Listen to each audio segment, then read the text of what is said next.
Good evening, everyone. Welcome to the FearFans podcast. I'm your host, Don Elmy, and with me, we have Jeremy York, head of Things Network. We have Joe. We have Dom from BB3 TV, and we have Jeff from the Tales from the podcast. How's it going? Yep. Glad to have you all here. And so tonight we are covering a cult classic that I remember fondly from childhood, well, mainly from my teenage years, and it is the movie that gave us Chucky, Child's Play. And yeah, like this movie had a whole lot going for it back then. It still holds up well today. Definitely does. Absolutely. Hey. So yeah, sorry, I was having technical issues from the Facebook. I was just monitoring it, but yeah. So Child's Play, of course, was made right here in Chicago, and I've actually visited. I have been to a few of the locations where they filmed it. Wow. Oh, That nice. is cool. I saw your picture that you posted too. Oh yes, here I'll put up that picture in a second. Hold on, first I got to edit the audience because Facebook is acting really weird here. Hang on, just give me one moment, and I'll. Facebook just does not want to work today. Here, It sure did become a cult classic over the years. it sure did. Here, I got to pull up the picture. Hang on, let me just go to photos. Hang on, I got it right here. Okay, let me just max it out over here. Hey, Nikki. Hey. So Hey, here, hey. So let me just share screen. Oh no, it's not. Let me do that. Hang on. Oh wait, here. I got it. Everybody's having problems tonight. Yeah, but here, let me just here. Let me ask you guys. This right here look familiar? From the movie, yeah. Mm-hmm. Yep. That right there is where the building. It's where the toy store was at. Like right after the police shootout, or right as the police shootout was going on between Chris Sarandon and Brad Dourif, or Detective Norris and Chucky, as they're going down the streets of Wabash and Van Buren. This location is actually 418 South Wabash, and it's like obviously a lot has changed. Like over the years, it has become that building has been used for several different things. First, it was changed into a bookstore because close by to there was the DePaul University. And after that, last thing it was before it was abandoned was this church branch, this ministry branch that was forming all over the city, but it got shut down a few months ago, and this building has not been used since. And I'm just disappointed in how vandalized it has become. Well, out of all graffiti, they should have just did like a whole Chucky face on there and Yeah, that would have been cool. Did a whole Chucky theme You would think. across the whole side of the wall. Yeah, look at this. They did it on the windows too. It's sad that people have to tag stuff like that. Yeah, and they might not even be educated in their own town as far as what the building is. yeah, exactly. And Yeah. also, this is located right by the L, and this is about 2 blocks away from Buckingham Fountain. Let's see, the Chicago Art Institute and Millennium Park. So this is close by to all kinds of big tourist attractions. Wow. Yep. So yeah, I'm disappointed in the state of it now. Oh, hey, Kate. Hi. Hey, welcome. How is everyone? Doing well. Great. So yeah, today, covering Child's Play. Yes. Exciting stuff. Oh yes, real excited. And so, yeah, this has one of the things I was most familiar with is the cast. It has Chris Sarandon, who is the voice of Jack Skellington in Nightmare Before Christmas. But a few years before this, in 1985, he worked with the director Tom Holland in Fright Night, where he played Jerry Dandridge, the vampire. Mm-hmm. Yeah. Wait, is it Tom Holland, the director, not the actor? Yeah, not the actor. Not the Spider-Man actor Tom Holland. No. I was like, wait, what? Yeah. There's a director who has the same name, Tom Holland, and this director has worked on horror films for the most part. He's done a couple of Stephen King adaptations. He did the miniseries for The Langoliers, and then after that, he did Thinner. Love Thinner. Oh, Yes. interesting. Oh yes. And lots of people recognize Catherine Hicks, the mom from Seventh Heaven. Yeah, what was her character's name? Annie from Seventh Heaven. I remember that show. My family loved that. I gotta share with you a prized piece I have too. Look at that. Oh, there you go. Ooh. Nice. For tonight. Nort. That's what you see as you walk in and out of the studio. Right there. I love it. Indeed. I love it. Yeah, And- it's quite often people have that version. Usually they like the one that's in the later series where his face is all messed up. Oh, yeah. That's the Chucky that I was introduced to when I was 6. My family was watching a show on TV. I believe it was Full House, like a show that's something nice and wholesome. And then when it got to commercial break, I saw something that was not so nice and wholesome. It was the trailer for Bride of Chucky, and the very first thing I saw in there, being a 6-year-old, seeing that stitched up face, and then seeing that blonde doll that was with him, which I learned years later is named Tiffany, played by Jennifer Tilly. Yeah. And I asked my mom who, and it showed the title Bride of Chucky, and I remember my mom just being like, "Oh, geez." I think the original doll is way scarier because of what it becomes, rather than knowing that you're going to see your face. But yeah, I love the original. Same here. Oh, same here. Yes. Let's see. Yeah, this is the copy that I own. Nice.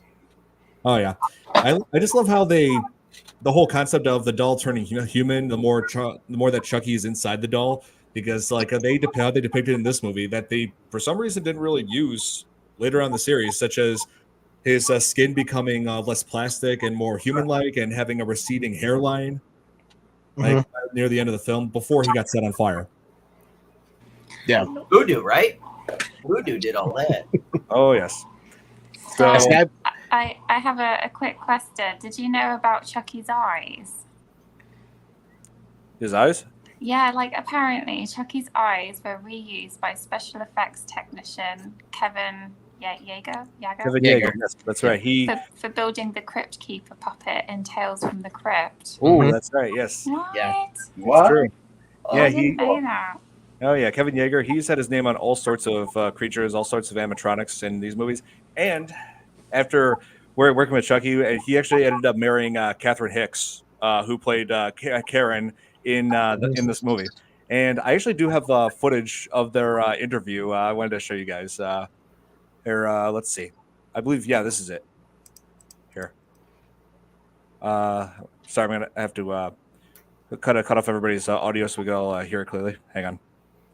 No worries. Okay.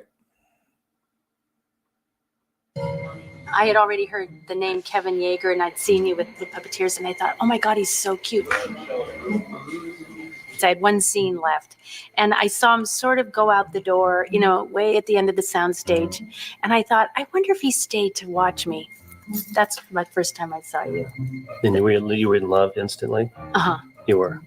You don't remember meeting me the first time. I walked up, Miss Hicks, and I handed you the doll, and you were hot. In the middle of all of that, horror, death, blood, violence, 2 people found each other, and we're still together. Wow. Yep. That was slightly awkward. I know.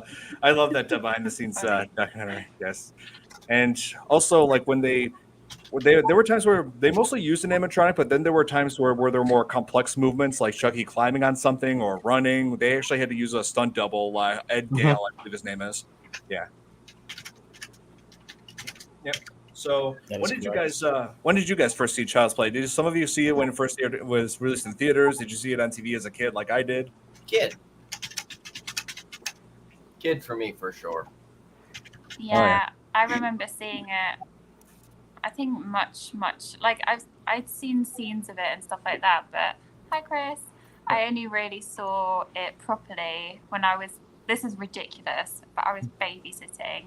I was about 17. And I watched it because it was on television, and I'm like, I'm not sure if this is a good idea. Kind of creepy. Definitely like 7 or 8 when I saw it, or I was born 84. Wow. Yeah, no, it was like one of those ones. I think my first scary movie I've ever saw. I watched Night of the Living Dead with my mom, the original black and white. And then the scariest movie I ever saw as a kid was Pet Sematary, and then Child's Play with her. And I ended up liking Child's Play a lot. And then because I had long hair and I was a short kid and I was in suspenders, I got called Chucky while I was a kid in elementary school. So all kind of worked out. Oh, there you go. I mean, it's like even if there was no like aspect of serial killer soul possessing a doll, like even if that wasn't what was not involved, but in all honesty, does this look like the kind of thing you would want to give to your kids?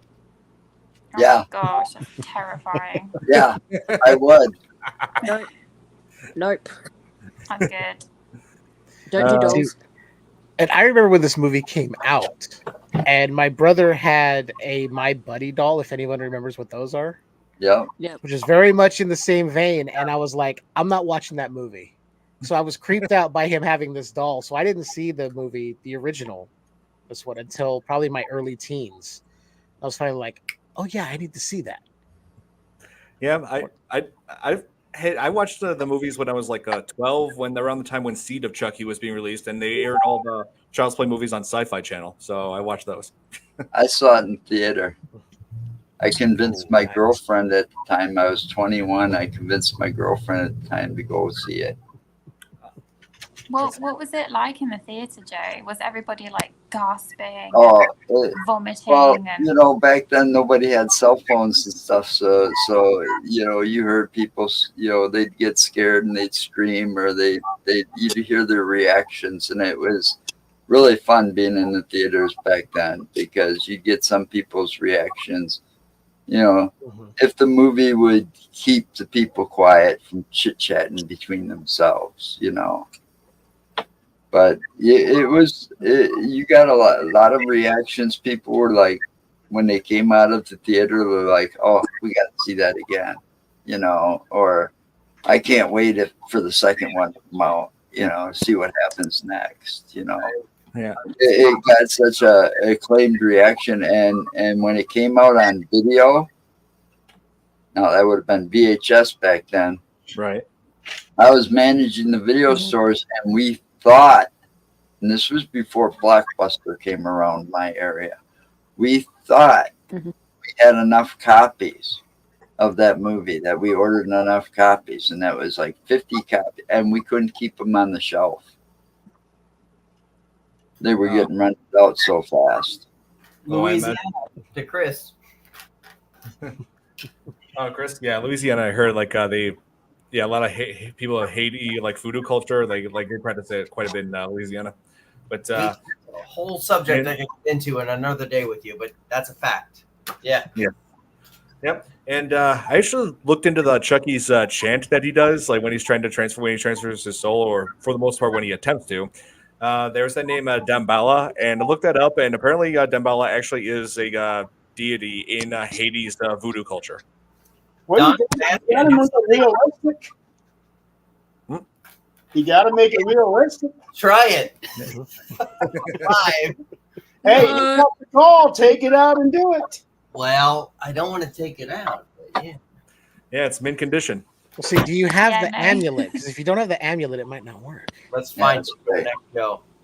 That's Yeah. right. That's right. I have to say, was this one of the first? I think it is the first film, right, to do with using a doll in that way.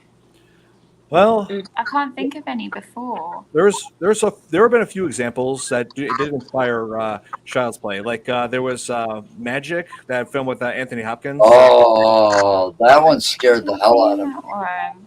Yes, that one was I good. remember when that first came out. I was just a kid when I watched that. It was like a rerun on TV. Oh yeah, and even Anthony Hopkins himself was scared by it. He actually put it like in a corner when he was done acting with it. No way. Yes, yeah, he had to. I threw mine. I had a ventriloquist dummy at the time. I threw mine away after that movie. I did. Oh man. I ripped it to shreds and threw it away because that movie is the only movie that freaked me out beside Videodrome. Thanks. And Puppet Master was what, 89? But yeah, Yeah. Yeah. I'm looking that up right now. Oh yeah, and another big inspiration for Child's Play was this classic episode of The Twilight Zone, The Living Doll, with Talkie Tina. Yes, I forgot about that. Yes. Well, what of is it course that she was. says? I want to play or let's play or something like that. Let's play. Yeah, I just heard Let's of play, yeah. yeah, I'm Talkie Tina, and I love you very much. Yeah, Want to play? yeah. Hey, Yeah, want to play? Those guys are always the first to do anything. Seriously, so many Yeah, good so much. stories. Yeah, so much has been inspired by Twilight Zone. It's insane. Yeah. And Yeah. and so obviously to everybody, everybody believes that the scariest thing about Child's Play is Chucky, the doll itself. But for me, the most disturbing thing about this movie is not Chucky. You want to know what it is? Here. Let me put it up. I'm not going to play anything. I'm just going to show an image right here. The most disturbing thing about this movie is this guy dressed up as a good guy doll in the commercial. Oh yeah, that's nightmare fuel. I forgot. Yeah, that was. You know, that gives me Barney vibes. Yep. It's like, you really think you're going to sell dolls to kids when you have like a mascot like that? I mean, that is more creepy looking than the actual doll itself, isn't it? Exactly.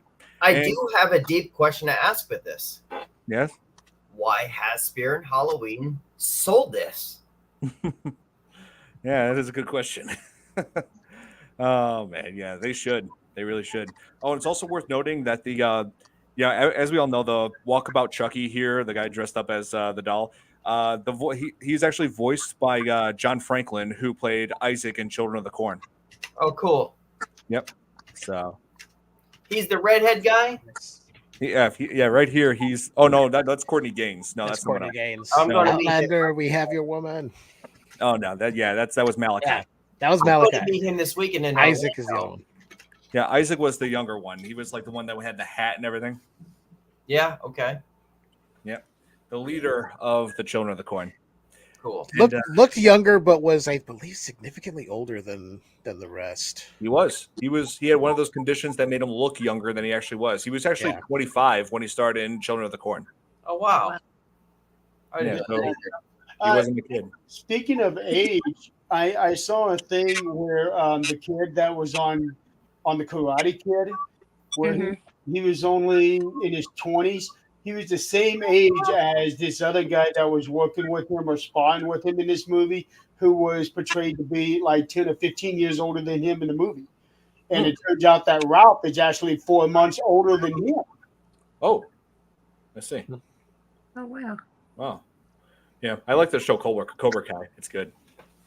And speaking of shows, I've recently started watching the Chucky TV series that it had started in recent years, and Thank God you're talking about this. Thank God. I got to get back into it. I've seen season 1, and so many things came up, and I'm like, I got to get back to it because I really want to see what's going on. Yeah, season 2 is it's crazy. I got to watch season 2. I just started. Yeah, so. How deep can I really go with the subject? Because I've really pushed it on my personal Facebook. How deep can we go here with being respectful? I know, right? Oh man, but the show itself is great. I like how they brought back characters. Brad Dourif reprising Chucky, because seriously, nobody else can play Chucky but Brad Dourif. Sure.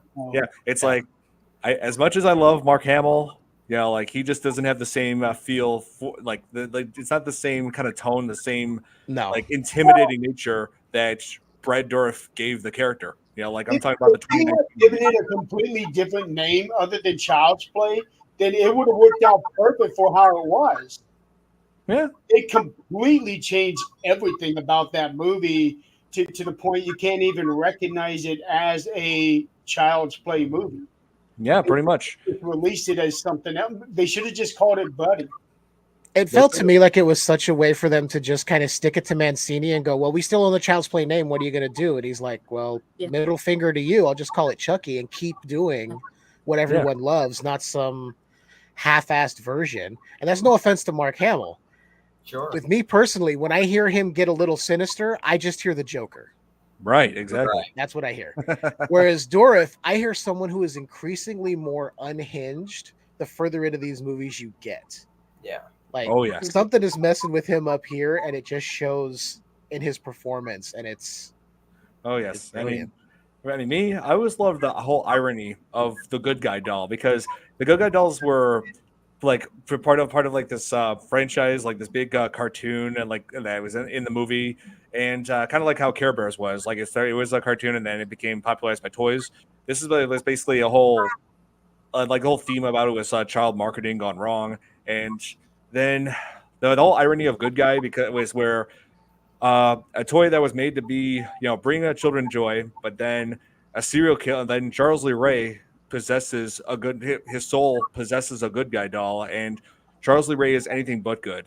I mean, Chucky, to me, he's just the kind of villain who knows he's bad and is just proud of it. He gets joy and thrills out of committing murder. Oh, yeah, he's pure evil. That was so much fun to watch. Oh yeah, that's what pure evil looks like. He don't care. Exactly. And as far as Charles Lee Ray, I actually researched him, and the name Charles Lee Ray actually comes from 3 real serial killers. There was, or yeah, well, actually, only one of them was a serial killer. The other 2 just killed just one person. Anyway, but yeah, Charles Lee Ray comes from the names of 3 different killers: Charles from Charles Manson, Lee from Lee Harvey Oswald, and let's see, Ray from James Earl Ray. So Charles Lee Ray. Makes sense. Oh yes.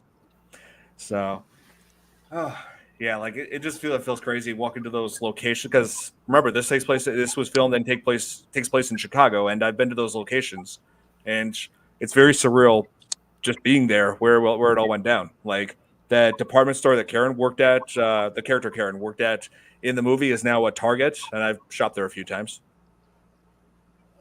Yeah. Do we know the budget for the film? What was the budget for it? The budget? Surprisingly, I never looked into that. Hang on, let me look at that right now. Just wondered because like the location and all of the $9 million technology that went into it, I guess. Yep. 80s technology. Yep, it was $9 million. That was pretty good for '88. That was a lot of money. Yeah. Oh yes. Yeah, quite. And it turned a profit. It made more than four times that. Oh yeah, it did. Yep. And I mean, when I saw it, I mean, it wasn't opening day like the first day it hit the theaters. It was like the first weekend that I was free to go, and the theaters were still pretty packed. I imagine. Yes. So in that time, it had already been out for a couple of weeks.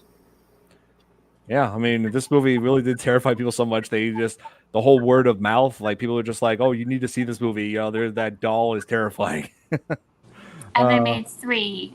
Am I correct? 3 Chucky films and the TV series. They made more than 3. I mean, there was the first 3 that were named Child's Play, but the ones after that, there was Bride of Chucky, Seed of Chucky, Curse of Chucky, and Cult of Chucky. So overall, 7 films plus the 2019 remake, and now the ongoing TV series. Wow. Are we done talking about the TV series, or is there an airstrike that's going to happen in a moment? Oh no! I think the show is still going on. Well, as far as how you feel about it. How do you feel about it, Dom? Go on. Well, I'm trying to learn the network and understand how my feelings. Hey, Nick. Do it. What's up, guys? Hey, Nick, what's up? You're feeling better, Nick. And I want to be as respectful as I can, but I feel like there's a lot of forced subjects that are driven into the show. I think I like the characters of the Chucky. I love Chucky, and I like that they bring in old characters and all this. But I feel like I feel an echo here too. I hear an echo. But I feel like there is some forced topics that are just on and on and on, and especially with the kid aspect of it, and the aspect of kids, guy on guy kissing, and then kissing Chucky and things like that. I'm okay with all of it, but I mean, I feel like everything is just forced, and it actually made me stop watching the show, because I appreciate how anyone feels about their sexuality, but like at the same time, like I love women and things like that. And but I feel like everything's forced. I didn't like the fact that kids were kissing. I didn't like the fact that they started kissing Chucky. and I had to just stop watching. I feel like I lost the horror factor, and I feel like I was just listening to the public point of view of what they wanted me to watch, and that's my opinion. I see.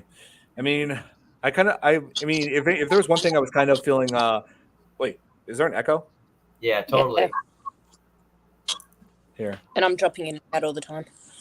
No, and I'm not saying that in a like homophobia way, because I support everything, but it's not something I want to see every day. There comes a time when something feels organic, and there's another time when something feels forced. And I think that Seed of Chucky is one of those that's in the forced column. Yeah, and I mean, if there was one thing that I kind of was uncomfortable with in the Chucky TV series, it was in episode 1 of season 2 where the character Lexi was in bed. It was Halloween, but she's like in a revealing outfit, and she's about to like and she's a kid. And she's about to be intimate with a new boyfriend, and I'm like she's 14. What I'm like that just made me feel. See, that's the thing that you hit it right on the head there, and that's where I'm like, the way TV is working is just not, they're forcing things down our throat. It's not okay. When you're 18 and up, that's okay, but you should not shove that in people's face where it's like these kids are, having sexual relations or being in revealed clothes, even though she's 21, knowing her age is 21, but the way her like. I think she was actually 18 and up, but in the show, she's portraying 14 years old, right? I don't think so. I thought she was.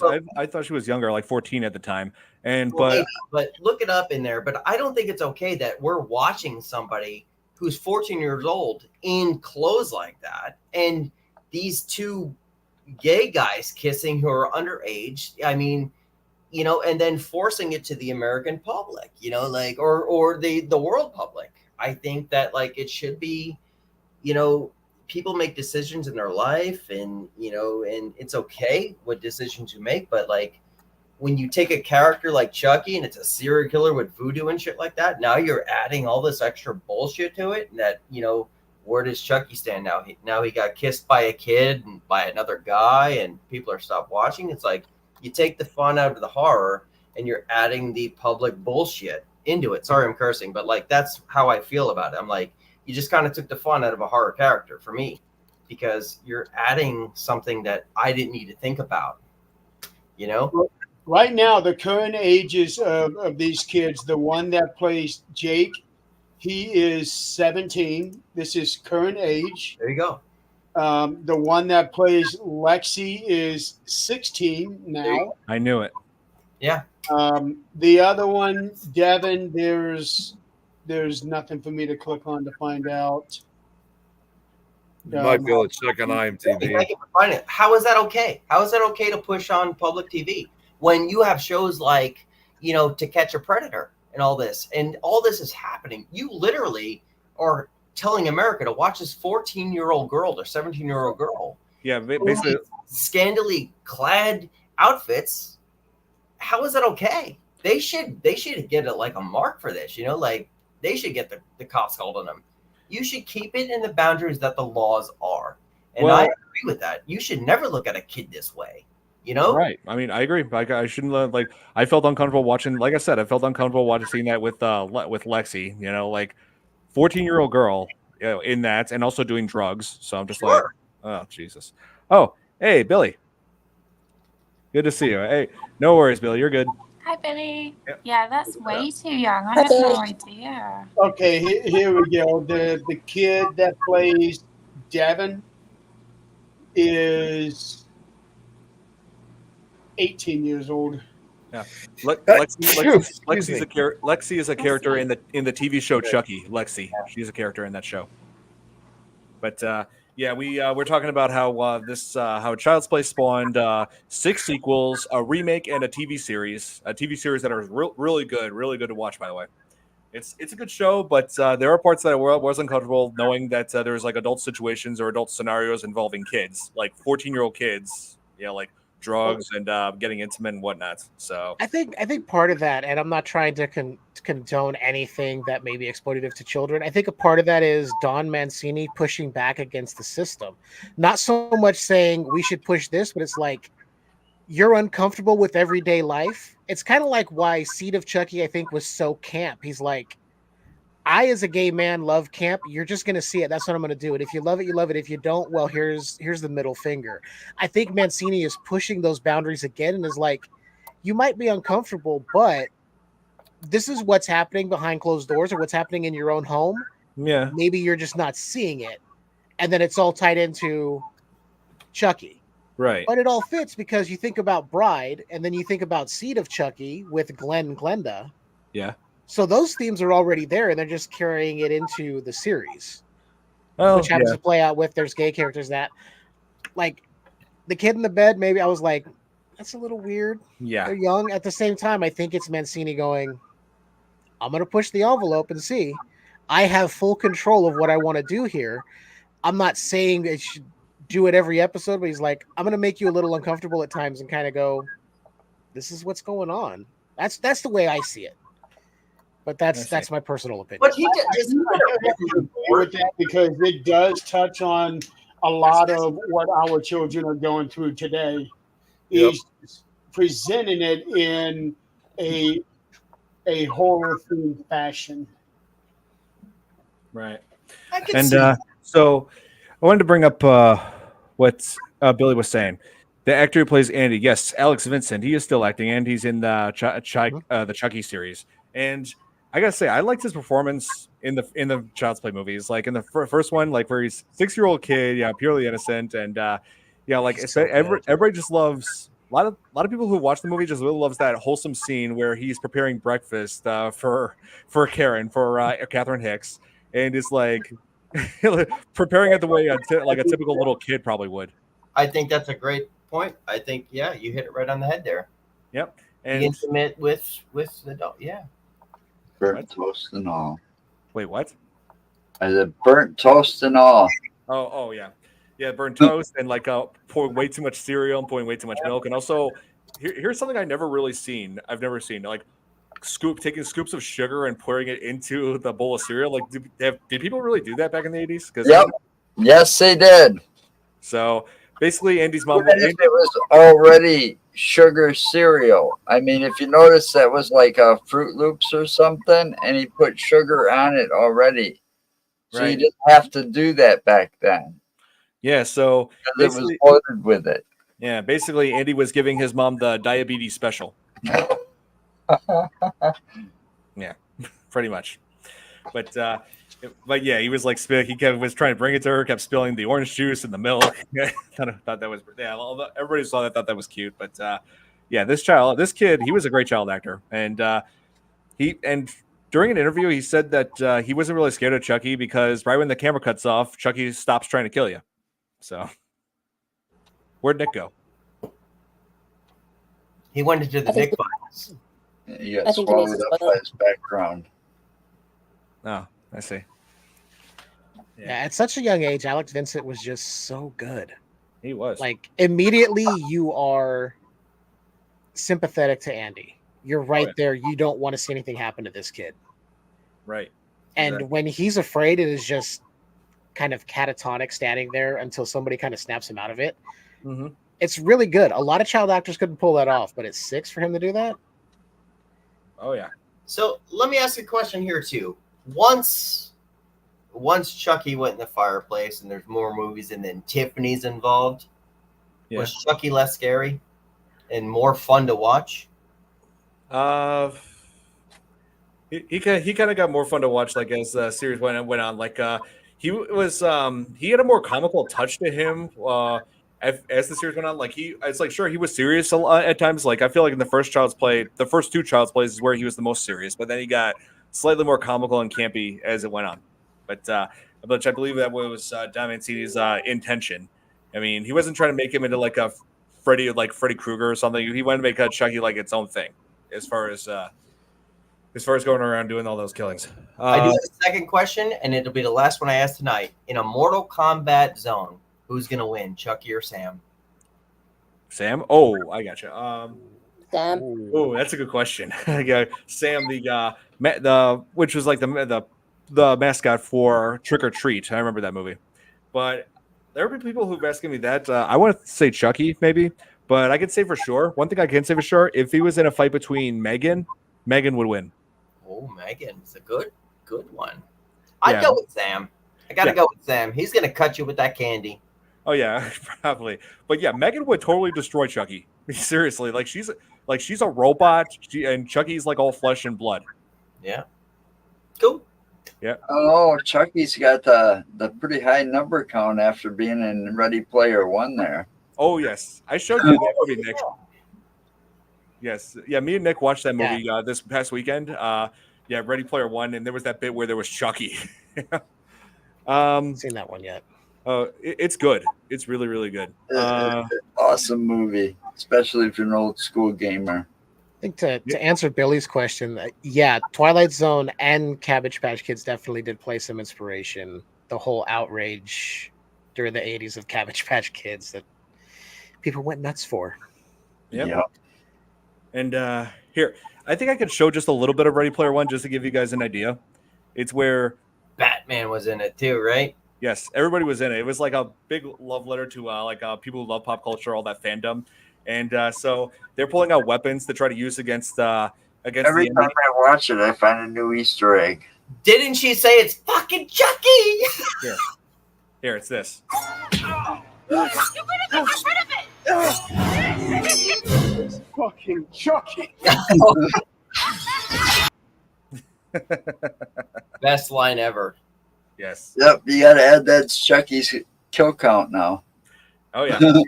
Yeah. Imagine all the players he's killing off screen, like when everything else is going on. Chucky's still going around slashing all those enemy players. God, that was a great movie. Yeah, Great. I love it. It's great. Especially love what they did as far as The Shining. Absolutely. Oh yeah, that was great too. Hey, Nick, something wrong with your mic? No, I'm just having it muted to see where the echo might be coming from. Oh, I see. Yeah, It's me? It's Dom. Oh man. How am I getting an echo? I don't know if is it Joe. I'm not sure. I shouldn't have an echo at all. I'm like all in the chambers of like the StreamYard. I was muting people left and right to try to find it, and it seems like it's silent when I muted you. Let's see. I don't see how. Yeah, I just don't understand how it could be there. At first, I thought it was Nikki because she's the only one that's on a phone, but she's been muted almost this entire time, and we're still getting the echo. Real I don't quick. even have anything on. Nothing's on other than your show. Now I heard that. You have a window open that's playing it? No. No, man. I just saw the chat. Nikki's got to run. Yeah, I'm gonna go because it's driving me insane, and I think I'm kind of. You guys still have it now? Yeah, I'm gonna head off because it keeps dropping in and out, and the internet's really bad. That's a shame. But I'll be watching. Okay. See you, Nick. All right, stay safe. Take care. See you guys. Love you. Bye. If you still hear it right now, let me know. There might be the factor of the storm that's coming. Maybe. I Can you think it's still hear gone. it right now. I don't- 1 2 1 2 1 2 3 1 2 1 2 3 1 2 1 2. Huh. Can't hear it no more, right? No. Maybe it was Nikki. Are you on your phone, Kate? Do you have an iPhone? Yeah, what was that? Yeah, if you do certain gestures on iPhone, like if you do the heart thing, you'll see different reactions. Okay, I I have just to noticed try that. this now. Yes, I just noticed that. Yeah. You guys don't have it no more, right? Right. No, I'm locked right into my studio settings. Try it this way and see if that. Oh, there you go. Nice. Yeah, I get no hearts anywhere. How did you do that? She's running on an iPhone, so iPhone picks up Magic. StreamYard as if it's a FaceTime. Oh my God, that's Well, just Jeremy, it's not me, I've right? never seen that before. I found that out after I got an update on mine before I upgraded my computer when I was doing Tails, and I kept bugging JB with it the entire show. This is awesome. I had no idea it could do this. Nice. You Oh, surprised now- me, Case. You really did. First go on Saturdays every week. Billy's asking about Wait a Roadhouse. see, but Oh, it won't work that way. No. yeah, they're working on a sequel to that. Oh, jeez.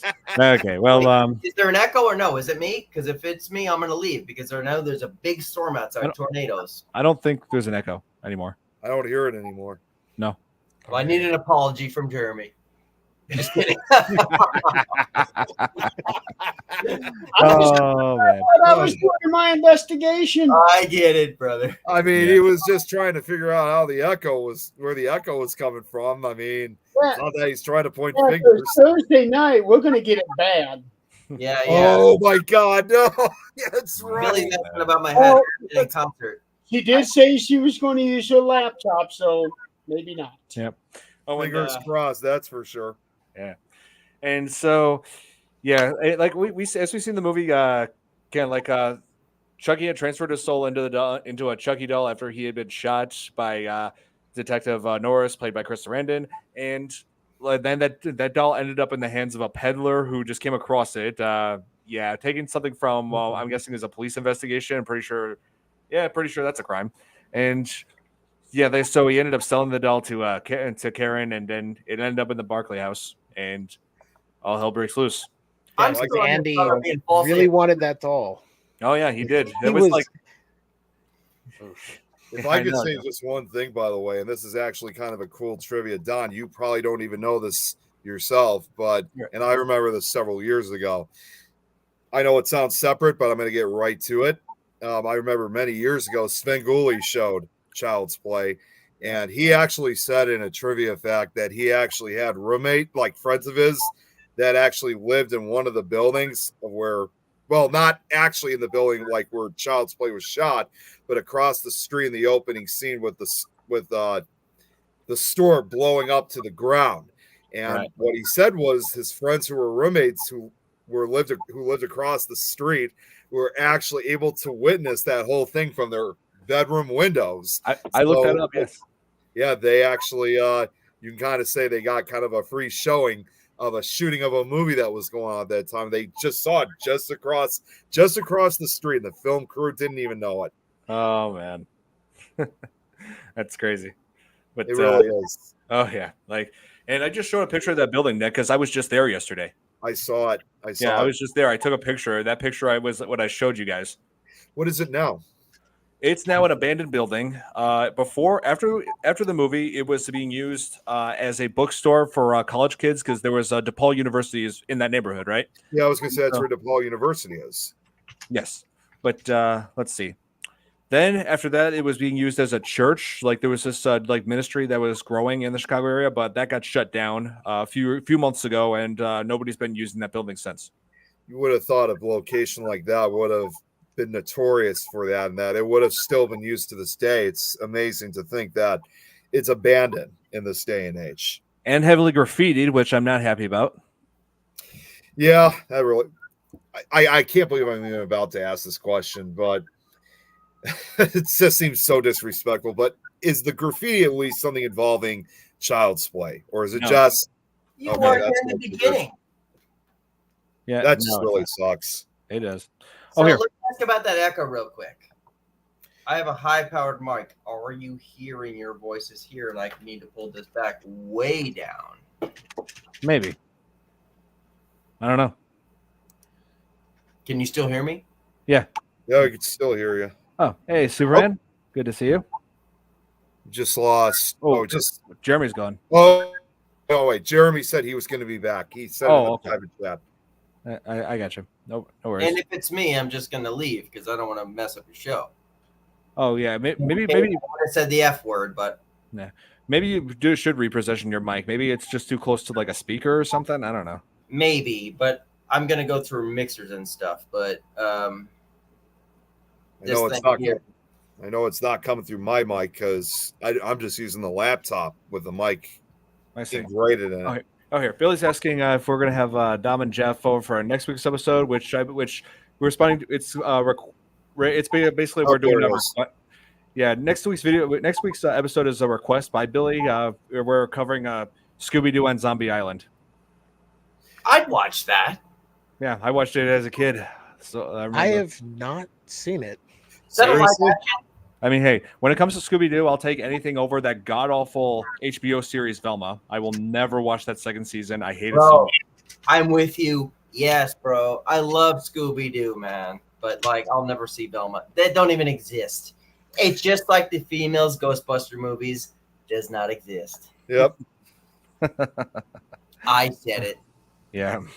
Chris. So Velma. Yeah, I'm not watching. Forget it. And let's see. You wouldn't even pay me to watch it. No way.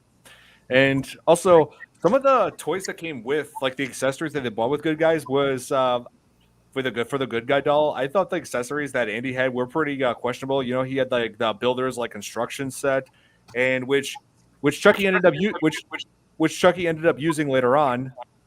I can hear that echo. Yeah, it's happening again. Yeah. I don't know I'm what gonna to mute say about that. It's all right. But in that construction set, there was a hammer that Chucky used later on to kill Maggie. Hit her, then she falls out the window. And I'm just wondering if that was a real hammer, because what kind of a toy company gives actual hammers to kids? Really, who does that? It was the 80s. They also had lawn darts. So, I mean, Yeah. we grew up with the most dangerous toys. Yeah, but they did have some of those play toy kits in the 80s that actually had a real hammer, real saw. They actually had real tools in them. Oh, man. Yeah, like... Don, are you going to get into the newer Chucky where it was AI through a phone? Or do I get everybody's hate because I say I actually like that one too? I mean, for me, just the new Child's Play was just okay for what it was, but it's just still not as great as the Chucky that I know and love, played by Brett Dourif. Very true. Very true. Yeah. It's like, it explores like the whole new concept of when you think about it, it's like Chucky becomes more like Megan, even before Megan was even a thing. Yeah. Yeah. And Megan will beat him up. That's true. Megan would totally kill I like- him. I could see. Thank you, Billy. I like Megan more than Chucky. I gotta be honest. I've never seen Megan, but I know what it is. I would watch. You won't be disappointed when you see it. Good. I'll watch. Oh no! I'm highly interested in seeing the new Garfield. Just saying. And Kate said yes. What did you think of the casting of Audrey? Yeah, I liked it actually. I thought the whole thing was great. Even I think there was a teddy bear Chucky in the end. I love it. Yeah. Yep. And let's see. But yeah, Brett Dourif, he was like, he really is Chucky to me. I mean, he's not just a great actor in the Child's Play movies, but also in other. Echo again. That was, I don't know where that came from. Okay. My mic is pretty much in the next room. Okay. Oh, never mind. So yeah, like Brett Dourif, he was great not only in Child's Play, but also in One Flew Over the Cuckoo's Nest playing Billy, which he got nominated for an Oscar for. And he was also in a Tales from the Crypt episode, I remember, with Bill Paxton, which that was kind of an awesome duo. And even at one point, you even hear Brad making his classic Chucky laugh in the background. He is. That's true. Yes, he was in Lord of the Rings. He played Wormtongue. He was in the Two Towers and also Return of the King, if on the extended version, which I have. Hey, Chris, what page are you on watching us? Lauren, I was Nikki, gonna say we're thing? not on things right now either. Yeah. What? That's crazy. I was gonna share it and What Yeah, is they're- happening? I don't know. Looks like it's something involved. Maybe they don't like Chucky. On Facebook, those of you that are watching on Facebook, what page are you on watching this? Are you on Don's page? Are you on Nick's? Are you somehow watching on the network page, which would be impossible right now? it's not on. Hey, It's Lauren. not on things. I usually share from things, and it's not on there. So Yeah, we've been having issues. Yep. Yeah. Yes. From the What beginning. page, Chris? Nikki You said she's said watching. Facebook. What page? Nikki's Someone watching from on Don's page. Don's Yeah, she's on my page watching us. Yeah. Yeah, Lauren is they're all, too. they're all on my page. It's either on your page, Don, or it's from your YouTube page. Yeah, that's where just about everybody's coming from. So Now, wait, yes, now he's saying it showed up on his page. So I can bring the lightsaber back up. I don't know. I have no idea what's going on. That's But a mic. I just wanted to say I one believe thing. what I wanted to believe in. Okay. I just wanted to say how cool it is to have Jeff here, because I remember, Jeff, you were on the podcast. Well, Nick and Don were guests on your podcast, right? Yep. I really, really enjoyed that one. I've been following you guys. Really, really good talks that you have. So yeah, thank you for joining this one, because it's so interesting that you're like coming over to FearFans and talking about it. So cool. And I'll just I had a blast when I was here last time talking paranormal activity. So well, and you see, it was actually, and I'm not trying to have the credit here, but I was actually the one who kind of put this whole plan together when we discovered Tales from the Podcast. I mean, I've been following them for a little while, but because they do it Saturday nights, it's hard for me, to watch it, obviously. But when I've had the opportunities, I have tuned into their show, and I obviously noticed. I know I probably said this before. I noted a very big similarity between our show and theirs. We obviously have a lot of the same interests, talk a lot about the same subjects, and so that's when I had this really cool idea of basically we joined up together and we appeared on their show first, and then right after that, of course, boom, we got Jeff. Obviously, we would have got JB involved too, but problem is he works on Tuesday nights, so it's kind of really cool that we have this kind of partnership between the two podcasts because they're equally similar. Yeah, no, that's awesome. Did you just want to? That's the killer clown guy. Yeah. Oh, and did Jeff just want to do like a shout out to his podcast really quickly so people can follow? Tales from the Podcast. You can go to talesfromthepodcast.com. Find us there. We go live every Saturday around 6 p.m. Pacific Standard Time, sometimes a little earlier. So, if you subscribe, you'll get those notifications. And also you can find my other show in there. I do Skewered Universe Podcast, which is a horror podcast that I do with my wife. So that's also a lot of fun. Oh, yes. Quick, easy. So I wanted to talk about favorite scenes of Child's Play. Like one of my favorite scenes, which I'm going to show you, like I saw right here, is where the big reveal where it's like Chucky's doing all these killings and Andy's being blamed for it, but Karen, like when she gets home, and is about to throw away the box that Chucky came in, makes a shocking discovery that Chucky has been be able to move and talk as these dolls typically do, but this one has been able to do so without batteries. Because she was throwing away the box and an unopened package of batteries fell out, and she goes to Chucky, picks him up, and finds this. Hi, I'm Chucky. Wanna play?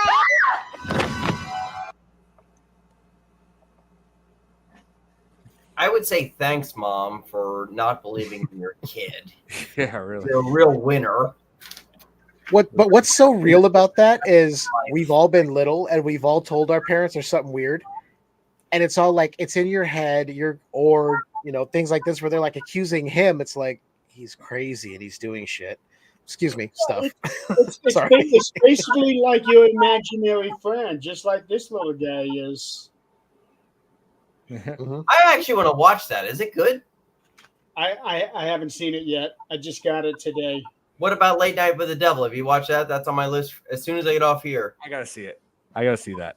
I still gotta check that one out. I haven't seen it. I'll do a podcast later, but I'm gonna watch Late Night with the Devil tonight. Have to. I have to say, when you have a noisy toy like that, that's every parent's worst nightmare. That it doesn't actually have the batteries in it, and it's no, that's we'll why have it forever. That's why you get your toy kid. That's why you get your kids toys that don't need batteries, that don't talk, that don't do much of anything. Like my sister Kristen, my older sister Kristen, she had when we were kids, she had an American Girl doll, and then which I now believe she passed on to her daughter Maeve, my niece.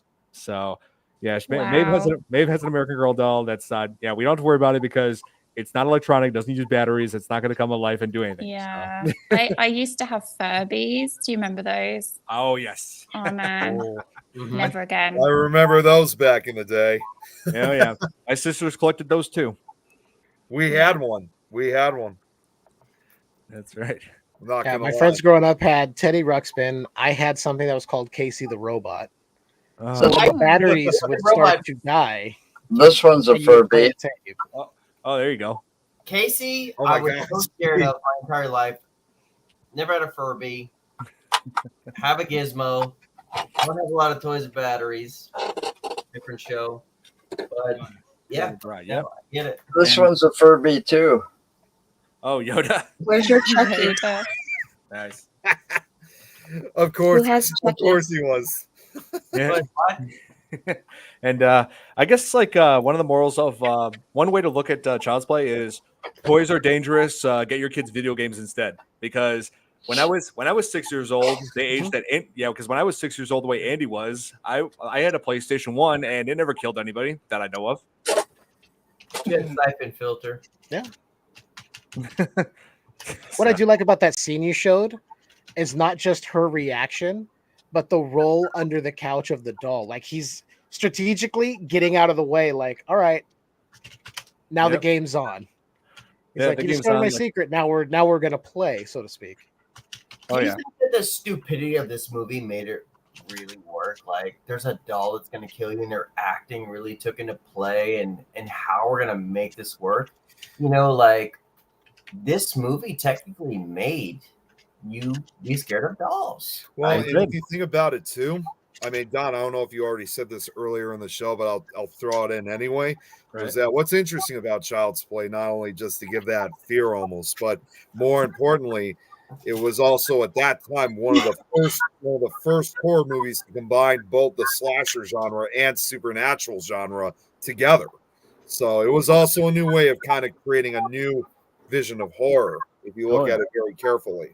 That's a great way to put it, with like a hockey mask, a William Shatner mask, a toy, and then everything. Like, the acting in these movies actually pushed it forward to make it scary, right? It did. Yeah. Oh, yes. I'll be right back. Just because we were. Oh, sorry, Jeremy. Go. Oh, what I was going to say is that when we were talking about batteries not being in these toys and they're still alive, believe it or not, Child's Play was not the first choice for the title of this film. And neither was it the second choice for the title. It was actually the third. Right. The first title for this thing was Batteries Not Included, which Mancini didn't realize was actually being filmed at the time that he was developing this. I was just going to say there was already a movie called that. Yeah. Wow. So then he changed it to Blood Buddy, which probably led to the I'm Your Buddy thing in the reboot. And then finally they landed on Child's Play. Oh, yes, that's right. I And think the whole thing with Blood Buddy, it would probably be treated as a B movie instead of the movie that it is.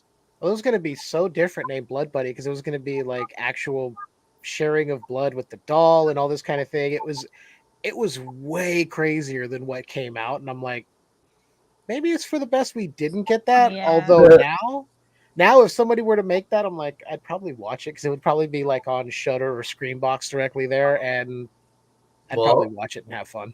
How about all of us put our money together and make that movie? Oh, here. Yeah. I remember, seeing Leon's. I wanted to respond to Leon's comment here, saying, "I love when Karen threatens Chucky with the fireplace." So yeah, this is where Karen discovers that something is like horribly wrong with Chucky. He's working without batteries, and decides to see what his true. She decides to see what his the true nature of the doll is, and she does. As she does this, she wasn't expecting this. I said, talk to me, damn it, or else I'm going to throw you in the fire. You stupid bitch, you filthy slut! Yeah. So. Wow, that sounds like the Golf It game. That was such a funny scene. I mean, Don, I've been trying to get Don to play golf with us, and Don, you don't know what you're missing. I know I want to, but I keep getting me at times where I need to get up early the next morning. So. We'll get him. We'll get him into I it checked in on him last night. They were on for at least 3.5 hours.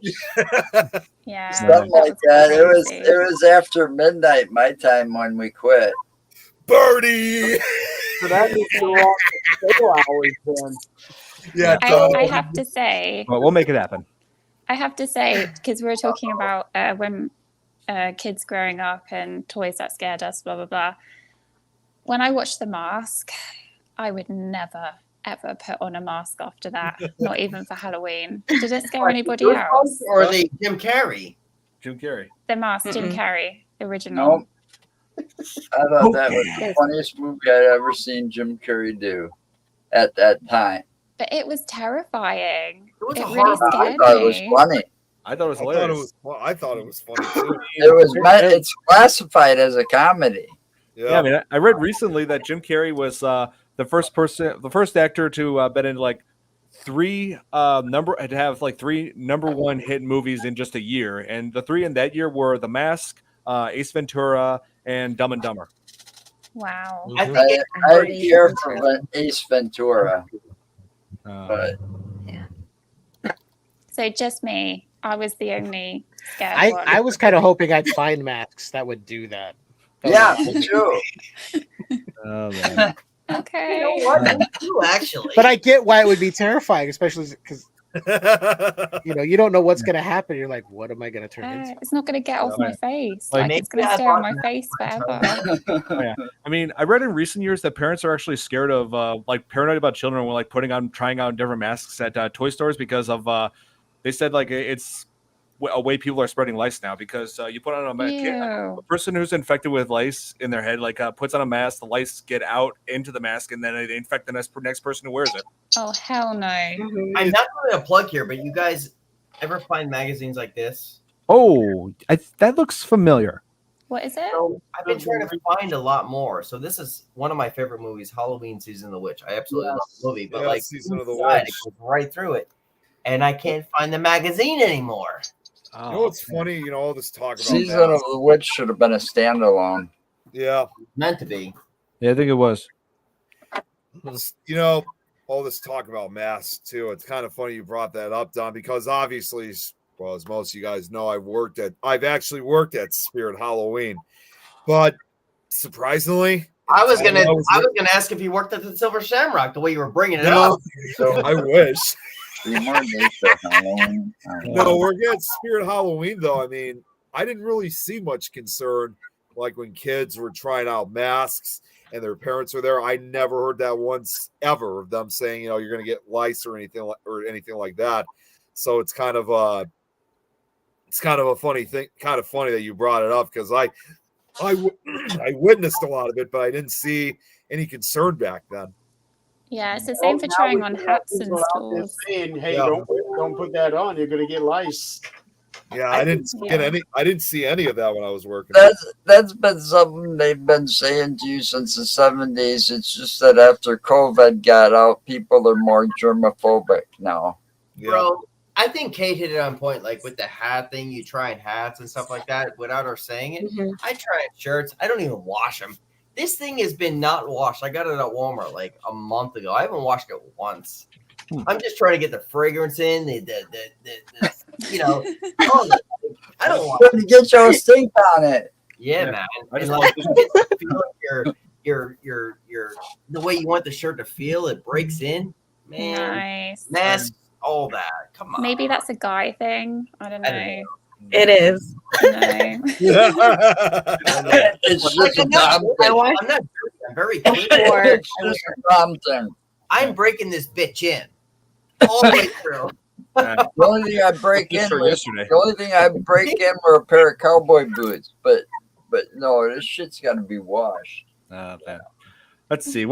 Here, something I wanted to address, and I'm surprised. I don't think anybody really realized this before, but I actually do think that this movie, to some degree, may have inspired Toy Story. I mean, really think about it. I mean, there's a character named Andy. He's being raised by a single mom and has a toy that comes to life. That creepy kid in Toy Story that wants to do all those experiments. Yep, Sid. But Toy Story is very sad too. Like, actually, like you could actually cry on that thing, and don't tell nobody. I don't know. I think that was kind of a creepy thing. My toys coming to life. I did see my toys differently after watching that. I did appreciate them a lot more. I did appreciate my toys more too. And then when I saw the Buzz Lightyear movie, all that, I did appreciate my toys more. I remember Snuggles and the panda and stuff like that. I'm like, wait a minute, these were my friends. Hey, you know what movie probably changed me with toys is not Toy Story, believe it or not.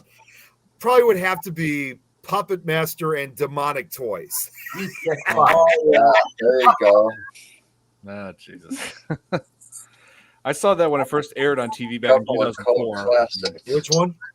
Puppet Master versus one of my favorites. Demonic Toys, yeah. Yeah, Puppet Master versus Demonic Toys. I saw that when it first aired in 2004, and I'm just like, yeah, this is not as good as Puppet Master, the original. Puppet Master was better. Yeah, definitely. Even not even Corey Feldman could save that movie. That's right. Would you guys go to his concert?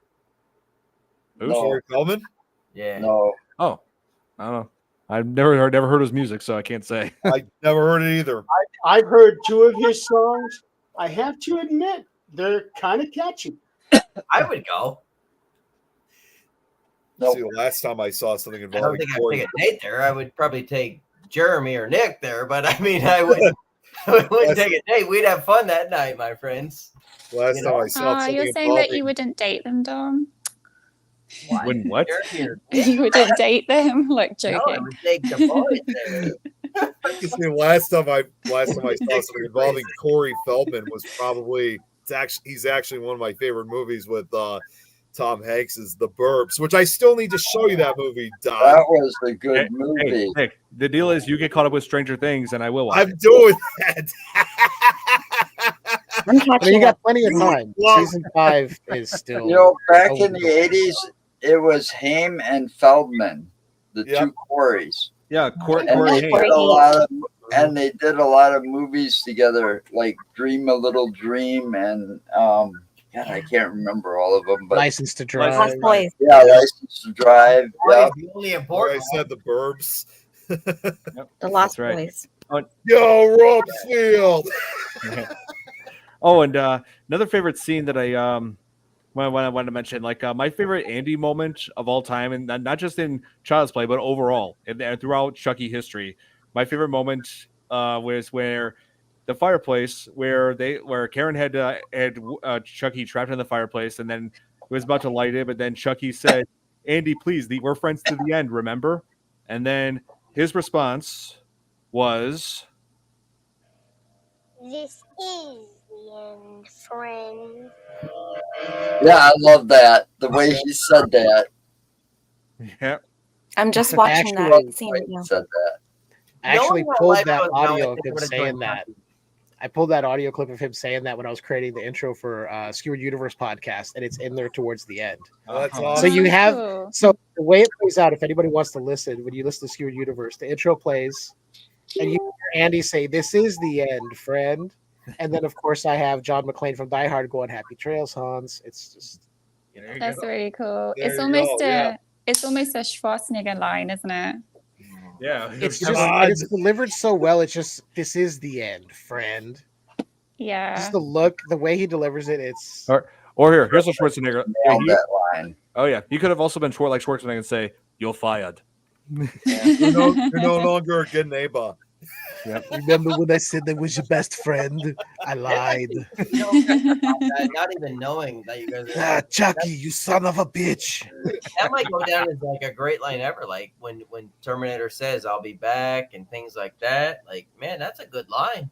You're not my friend. Jeff, it's on line with, "Oh yeah, from Leprechaun." Oh jeez, yeah, I remember that line. I despise that kid in Leprechaun. He's such a Nicolas Cage as Chucky. I'm like, oh my God, can you my God. imagine? Why not? He's done everything else. Here, that let's would see. change everything if Nicolas Cage was as Chucky. Oh, I can't stand him. Oh. Here, wait. Here, like this.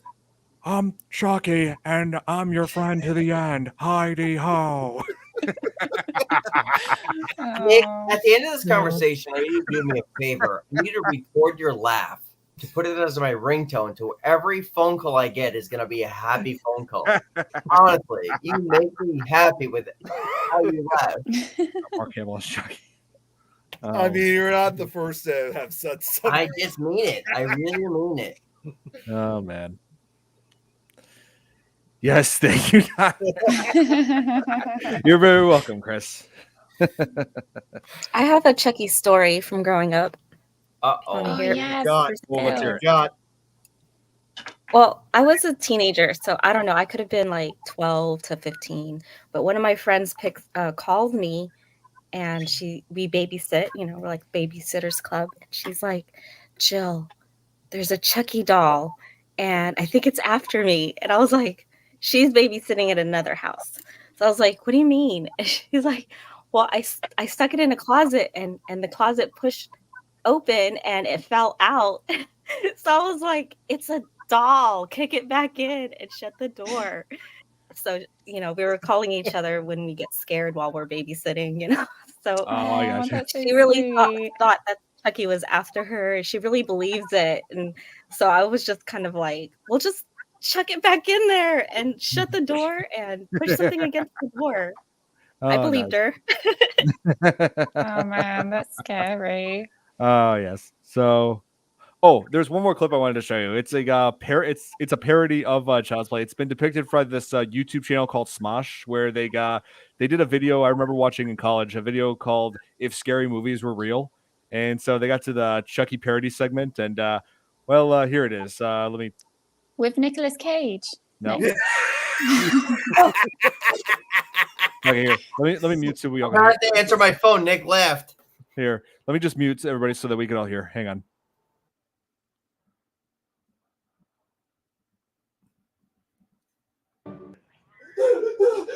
Oh no, Anthony, my doll is trying to kill me. You're my favorite deputy. Are you kidding? Die, bitch!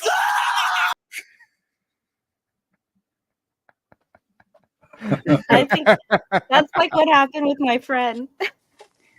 I actually got a clip of my own that I like to share, but I'll wait until the right moment. So it's not comedy; it's actually pretty creepy. But you guys will see what it is. Well, last week my daughter, my youngest daughter, was watching us, and when Don mentioned us doing Child's Play, she's like this movie that she won't watch this movie because somebody hit a Chucky doll in with her Care Bears and stuff back. Remember that? Do you remember that? She said that. It was like last week. She made that comment. If you were here last week, you should. It was Ashley. She made that comment. I was the one that hid the Chucky doll in her Care Bears. Oh man. Oh, that's right. That's funny. When did E.T. come out? Because there's that scene where E.T. is amongst all of the. That was what 1982. It came out. Oh, that's before.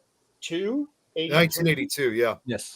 That would have been so funny. Like E.T. But you know what? If you Chucky. think about it, I got to point this out. 1982 was also, and you're going to know exactly what scene I'm about to bring up, Jeremy, because 1982 was the same year when Poltergeist came out. So let's not forget that creepy clown that comes to life. Oh yeah. Oh yeah. And I just remembered something. Something I wanted to ask you guys. So there was that toy store scene in the beginning where it showed all these different items that I wrote down a few of them to see if who's familiar with what you see in that store in that scene. Let's see, toy store items. Let's see. There was that game Dizzy Dinosaur. I don't know that one. Any of you?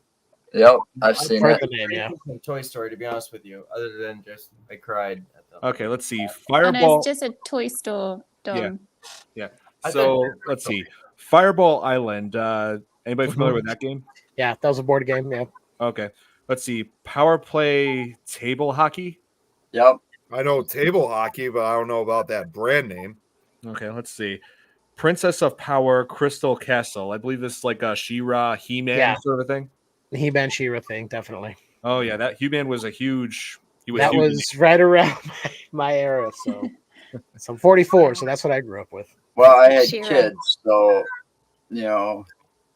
when you got kids and grandkids, you know what the later generation watches and so on and so forth, and what was in the toy stores.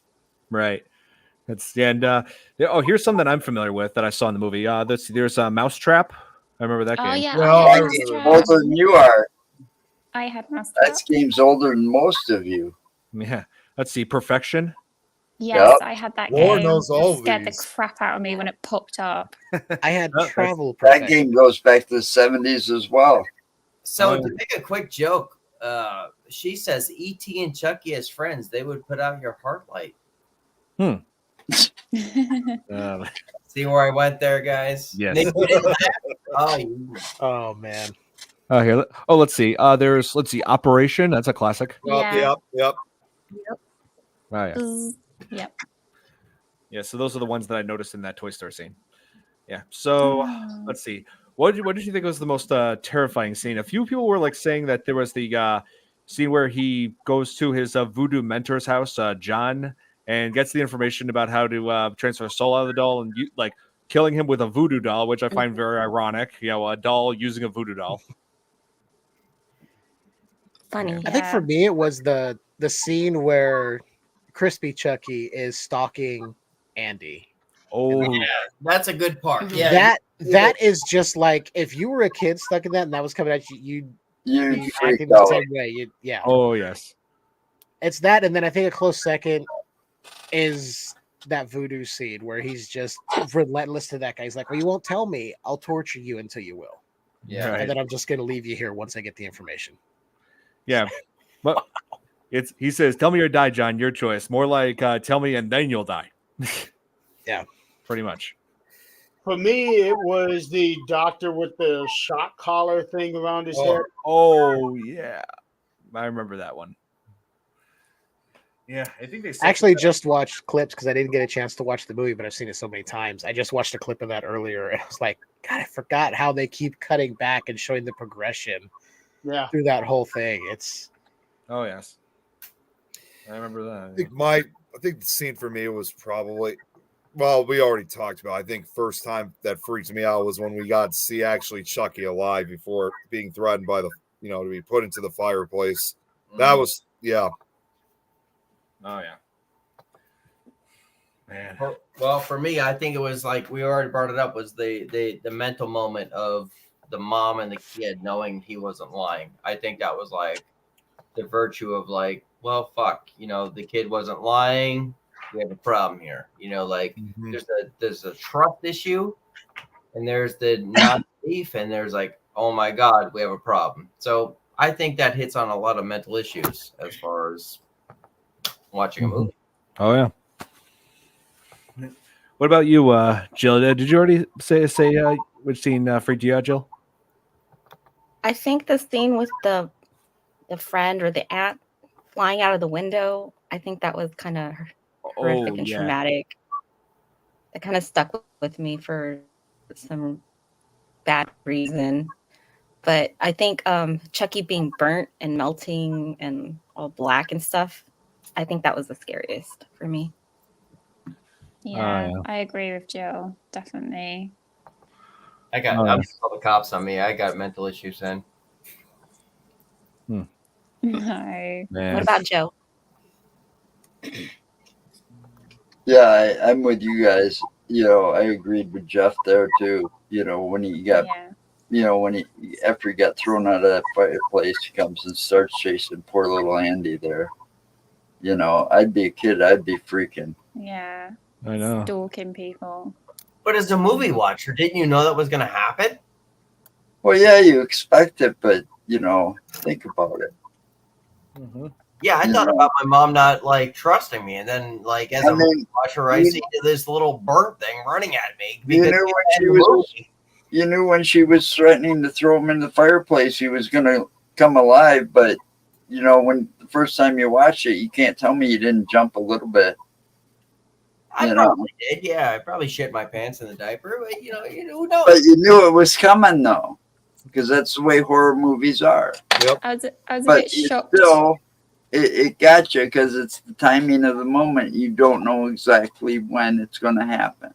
Yeah, I was a bit shocked at the language. I was like, Yeah. all right, calm down. Yeah, like, well, the minute she You have to remember the serial killer that's in happening. Well, but to But to be fair, I feel the language here in the first Child's Play at least was more tame compared to most R-rated horror films. I mean, the F-bomb was only dropped about 3 times, all from Chucky. Yes, I counted.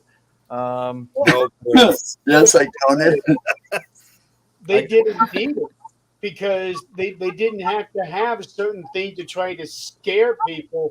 With this one here, at least the first half of the film, they did almost exactly like what they did with Friday the 13th. Where there were multiple times where they were showing everything from the killer's perspective. Yep. Yep. They POV shots. didn't even show him until halfway through the film. Yeah, I don't know if you knew this. Here's actually something that I actually found out. Again, Sven Gulli pointed it out when he aired it. Was that scene in the film where the sister, the one who's watching over Andy, that scene where you see Chucky very briefly just run across the hallway. Yeah. You guys know who that really was, actually? Alex Vincent's sister. You knew that. Okay, good. Yep. You got it. Yep. Well, what do you guys think is the scariest movie as far as sound and everything goes? I mean, this movie hit a lot of points with dolls and stuff. But when I watch Chucky and I watch a certain movie like The Exorcist, I'm scared. But there's another movie that like hits me with like sound effects and all of it. Like that movie to me is Entity and the feeling. Oh, of the Entity, yeah. When it comes to sounds, I am not a fan at all of with the jump scares and how you have every person in the orchestra just bang. I hate that. Yeah. I absolutely hate that. It doesn't scare me. It hurts my ears. Sure. That's why I flinch, because it hurts my ears. I think that's the most movie that's made me most uncomfortable with horror, and I love horror, is the Entity, when it's like, and you know what's happening. Like, right. The true story. Like, that movie I'm just not okay with. Now, if you want to talk about music-wise, as in the score of the movie, for me, it's Halloween. Yeah. Great. Yeah, that's great. See, the one that I think that got me as far as sound is concerned, I brought it up several times, is Sinister. And Yes, Nick, I was just about to say said that. that I didn't one too. sleep. I did not sleep I saw for that 2 Kate. weeks. I saw that when it first came out, and I'll never forget the experience I had when I saw it in the theater. It was literally, it was a true nightmare for me. I honestly, I saw it at the cinema as well. It traumatized me. That scene where he goes and he's like into the other world or whatever, and there's all the kids dancing in the corridor. It's called Sinister? Yeah, it came out in 2012. Yeah. That's the first time I watch it. It's with Ethan Hawke in it, and my I'm just going to say this quickly: is that it's very and this is what made the sound so good, was that it's very eerie to watch 16 millimeter films of families entire families murdered. That's not the phone call, horrendous. Right? Yeah, like just brutally murdered. No. With no sound. You have to rely on this very creepy music, and that's what makes it so disturbing. Is that where he's like with the phone calls and the ghost? No. That's Black Phone, I think. Black Phone, yes. Sinister is good. This entity, sort of, I guess. Deity. It's a deity. Yeah, deity, sort of. Cool. I guess puts kids into a trance and they do this really gnarly stuff. That's all on home video. Yeah, on these like home movie cameras that dates back to, and this is like, it's like for each decade. So earliest one goes back to the 1960s. Yeah, what's so disturbing about that is off topic, man. I'm just excited about like horror, and all you guys love it. So. I think what's disturbing about the sound in Sinister is when he's watching those movies and you just hear the camera and you don't hear anything else. Yeah.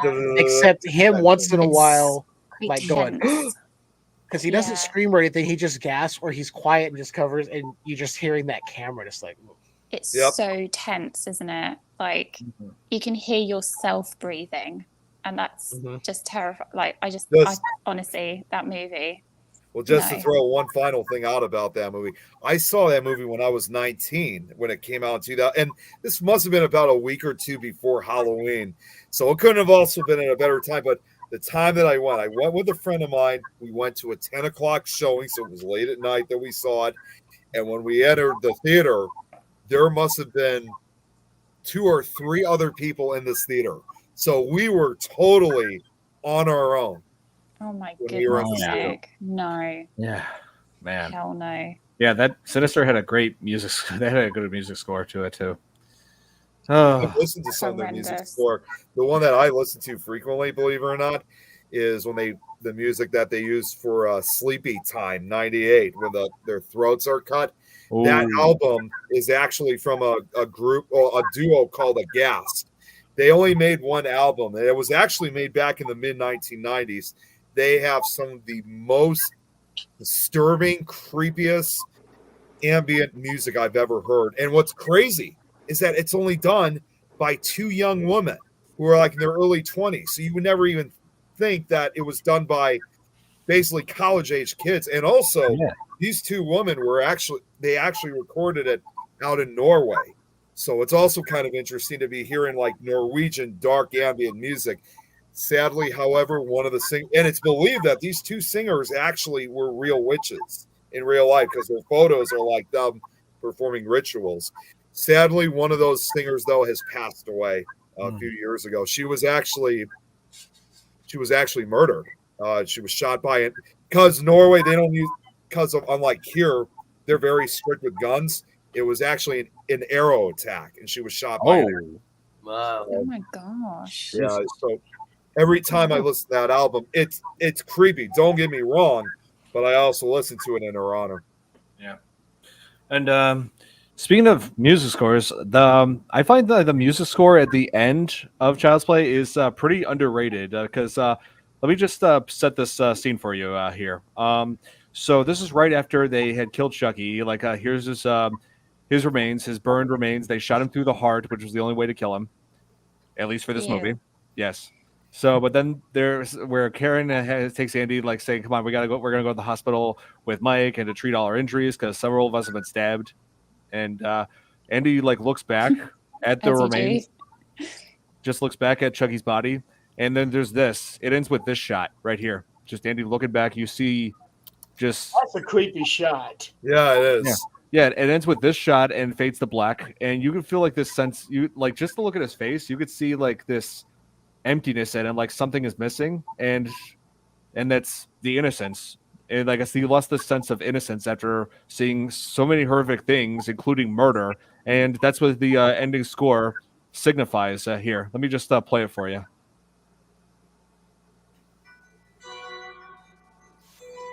Yep.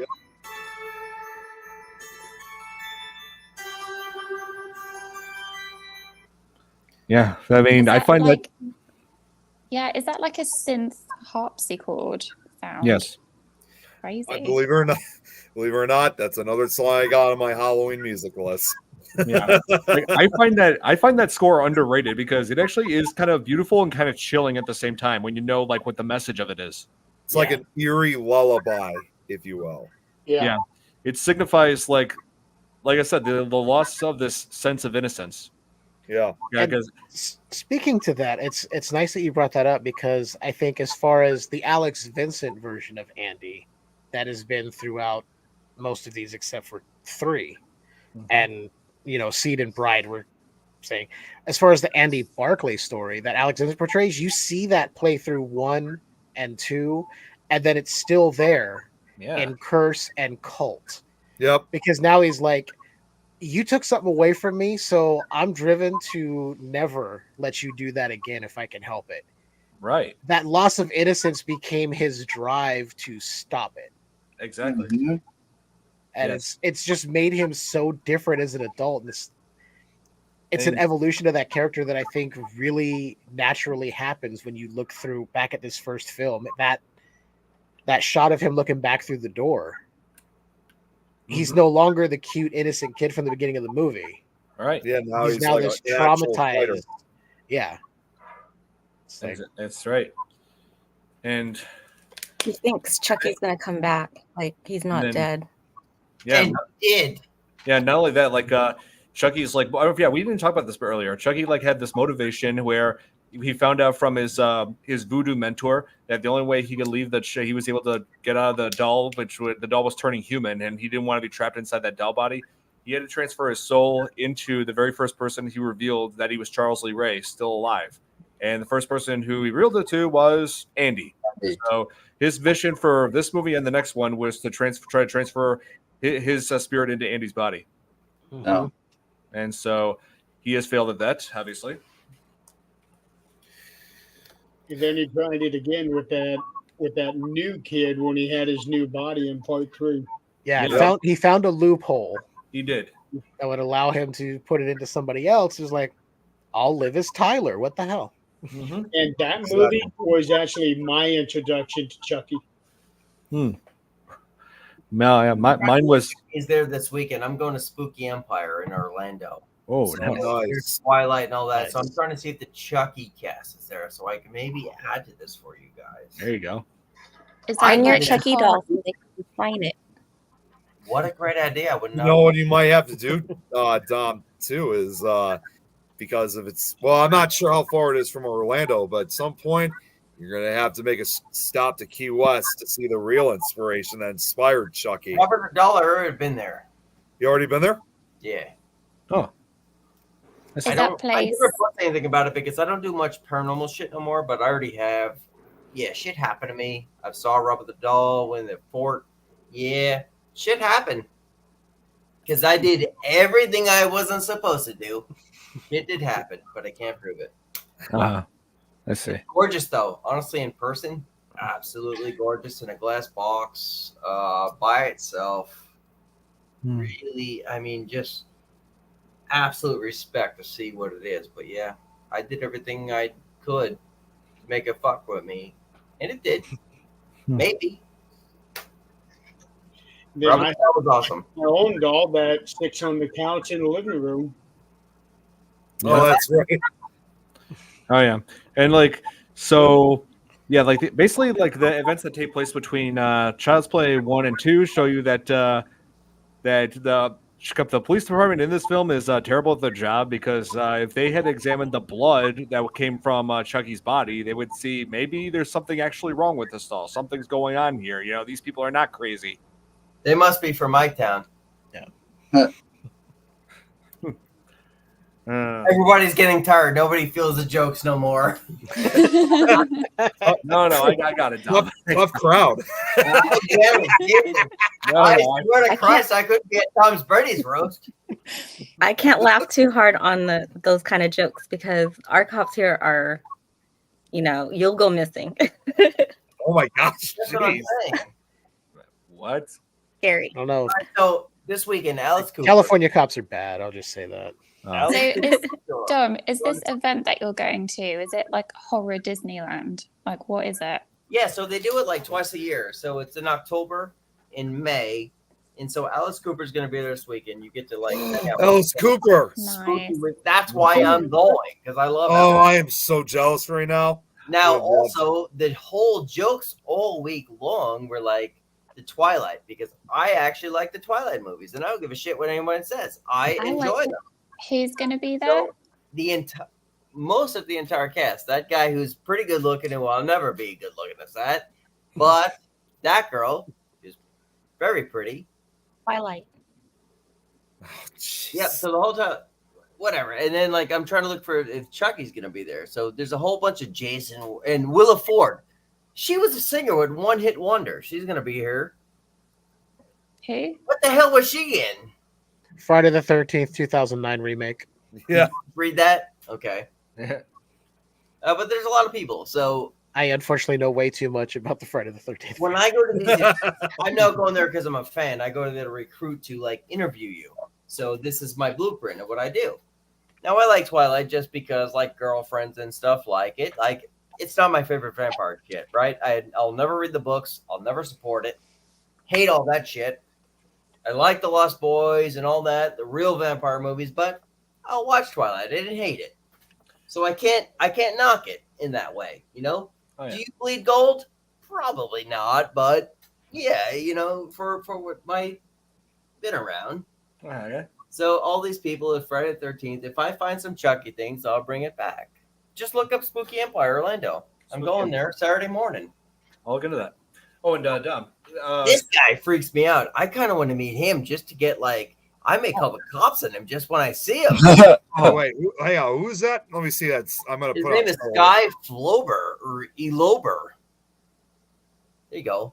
Big name. Whatever it is, big name. Nice. Wow. Yeah, these people are going to be there. And this guy's a little freaky too. Pull that one up. Look at that. If I met him in person, I'd be like, Michaels. I would have smoked a cigarette with you and a coffee and then possibly call the cops. And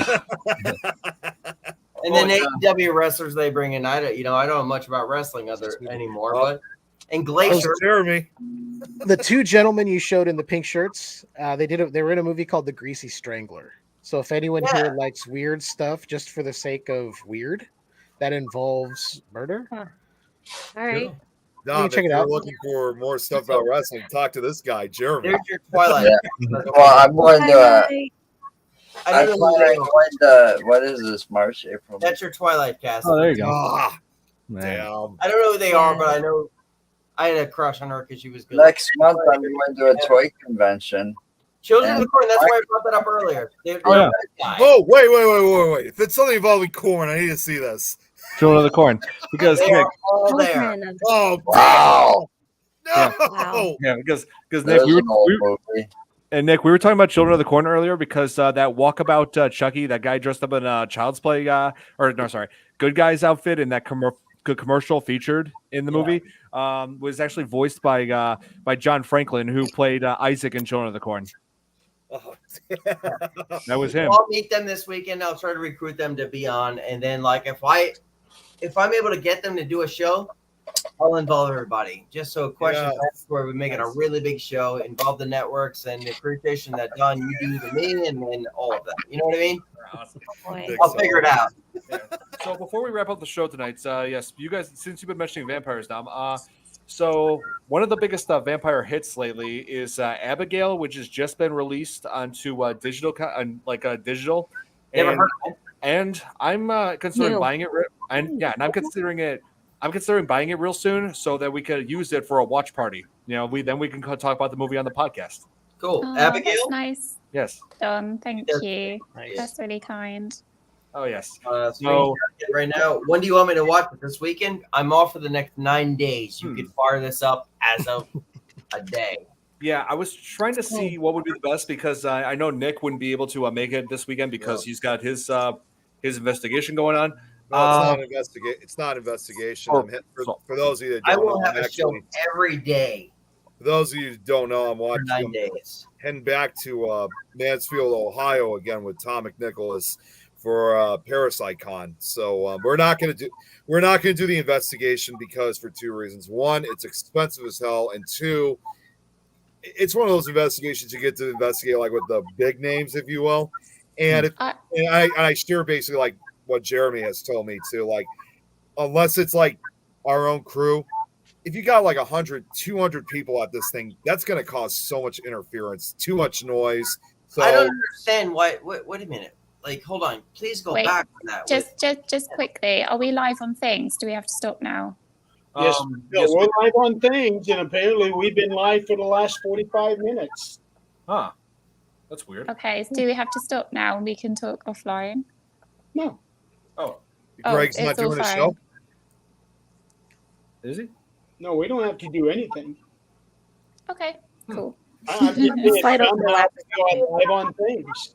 All right. So what were you going to say, Dom? Yes. I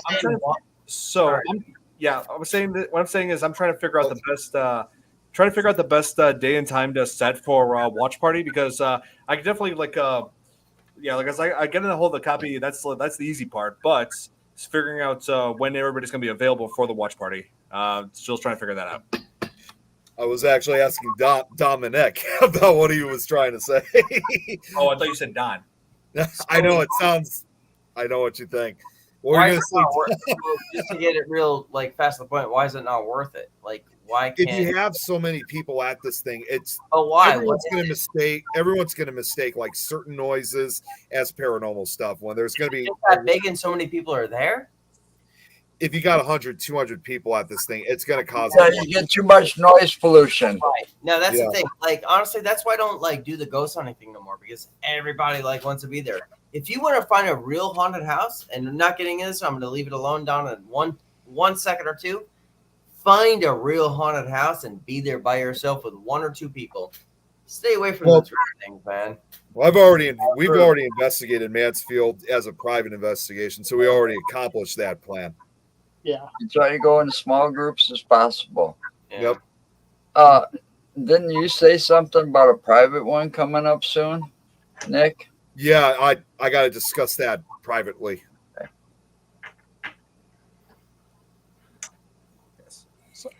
I have a quick question for everybody here. Does everybody here like behind the scenes documentaries or anything like that? Yeah. Okay. I don't know if anyone's seen it. Living with Chucky. It's a Screambox original. It's actually made by the daughter of Tony Gardner, Kyra Elise Gardner. Oh. So the perspective is behind the scenes of the making of the franchise, from her perspective growing up, since Tony Gardner came into the franchise at a certain point, kind of took over for Kevin Yeager. So it's her perspective as being a young kid, seeing Chucky always around as she's growing up. It's really good documentary. I watched it, I think, last year. Look for it. It's a Screambox original. So if you have access to Screambox, which I highly recommend that service, it's actually really good. Got a lot of independent stuff and older stuff that you can't find.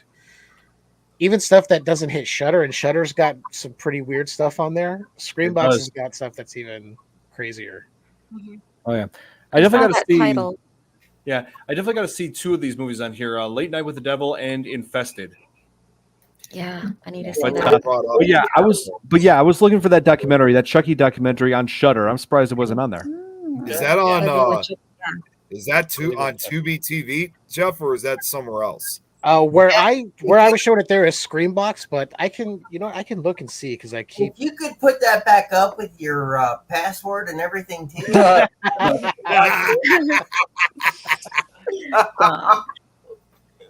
I'm checking Just Watch right now for you, so. It is available to stream on Prime Video, so Amazon Prime if you have that. Yes, that's cool. I do. It's available to rent on Amazon, Redbox, Apple TV, YouTube, and Fandango at home. Oh, it's on loads. Cost me money to be on this show tonight. I gotta buy networks. And it is on Tubi with ads. Tubi's it is on Tubi. Okay, great. Tubi or not Tubi? That is the question. No, website. Tubi. I've watched it like 5 times because it actually puts me to sleep at night, and not that it's boring. It's comfortable. And please don't call the cops on me. Now that Scarecrow.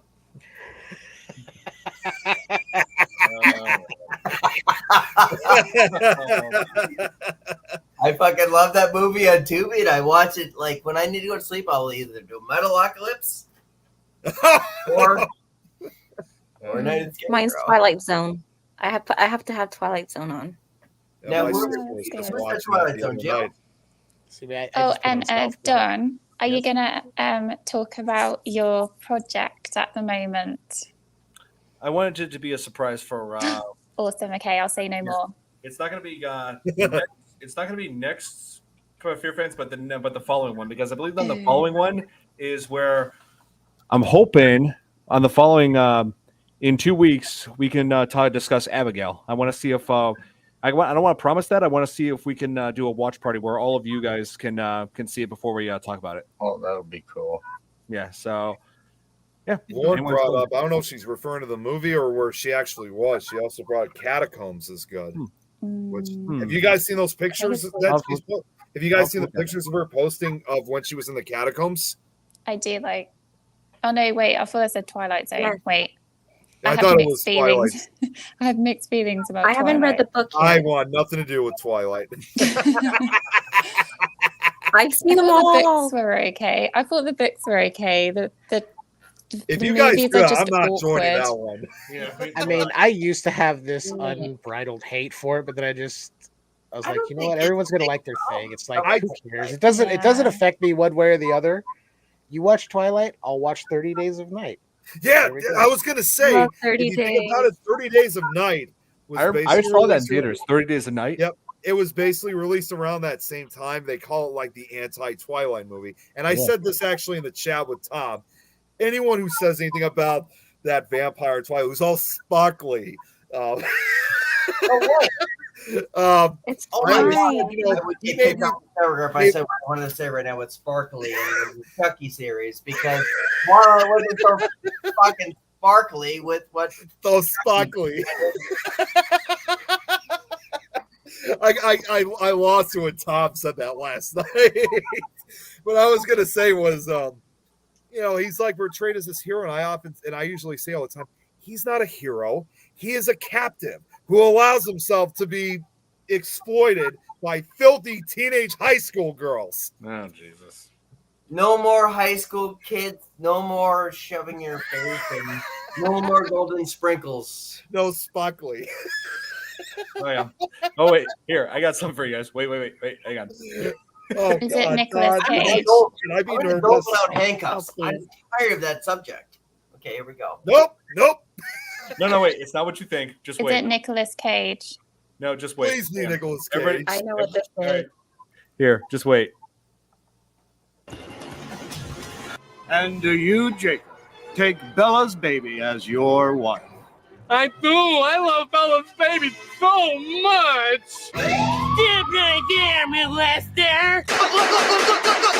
So let me get this straight. I don't get it. I don't get it either. What the hell? That's like if they made a continuation of the events from Breaking Dawn. You would have to watch the movies to get it. So, That's why I never will. do you guys hate the vampire aspect of it because of Lost Boys being so good and Interview with the Vampire, and they tried to make a new vampire movie and they tried to make it a quick love story for everybody to understand? Why is Twilight so hated? I don't understand that. I think the thing is, it's because the author decided to write about vampires and she had no knowledge of vampires whatsoever. So she just made up her own lore for them. Yeah, pretty much. And hardcore people are like, that's not vampires. I'm like, yeah, but then how many vampire movies have we seen that don't obey all the classic rules and kind of change things? I mean, if you watch Daybreakers, This is a which vampire. is really awesome, by the way. Let me ask you, Don, do you own a Twilight movie? Another Ethan Hawke. Wait a minute. Christmas present This- for me. He's got leads them me in a to another- safe. That leads me to another question, and this is for Oh, Jerry. the Underworld series. I recognize that box. Why? Because why evolve? What? That's a good. That's a question, good actually. one. Why with her, and not with the more feminine side of the Twilight saga? Why was that okay, and why was the other one just? What was that film with Hugh Jackman and he was shooting vampires? Van Helsing. Deadpool, Van Helsing. Wolverine. Yep. Van Helsing. I remember that one. And Friday Ma- night. That's a great movie. I thought the Colin Farrell one was amazing. By the way, it was good. Yeah. Great night. This made by the same people that made Yeah. Child's Play. I don't. Yeah, I just never understood why there's so much hate for Twilight, because I think it was a transition in the world where they were there was an acceptance what's kind of going on now. I think Twilight got a lot of hate. I for think what it really was also the acting. The acting is just so awkward, and They the just stare at script. each other. I heard the they just script stare at is each other. so bad. You know, they had a whole book to work from. Well, Yeah, I mean, all of think it. about it. It's kind of cash grab movies. The books came out and the movies went so quick into development. It was like, how quick can we turn these things out? Yeah. Because the books were flying off the shelves. I Then the should first have movie wrote- rakes in so much, and they're Yeah, like, but the just- books just were crank out the probably like sequels. romance novels. Jeff, I should have wrote everything down tonight. Why you guys hate Twilight and hand it to these people when I meet them this weekend. This is why you You either love it or hate it. It is because of Twilight that we ended up with 50 Shades of Grey. Yes, I was about to bring that up. see that. I was about to bring that up. Yeah, it led to I've never seen that movie. it inspired 50 Shades of Grey. You're Yeah, not missing anything, but I see his point.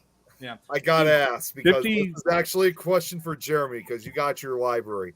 Please tell me you don't have Twilight in that library of yours. I do. I thought you were going to say 50, Ah, damn it, 50 Jeremy! Shades What of the hell? Grey. Yep. It's right next to 50 Shades of Grey. no, he has it up. I He has it in alphabetical But- order. Shades. Well, the thing is, the 50 Shades of Grey movies were pretty awkward for. I mean, the 50 Shades of Grey movies were actually I pretty got awkward. all the Twilight movies. Okay.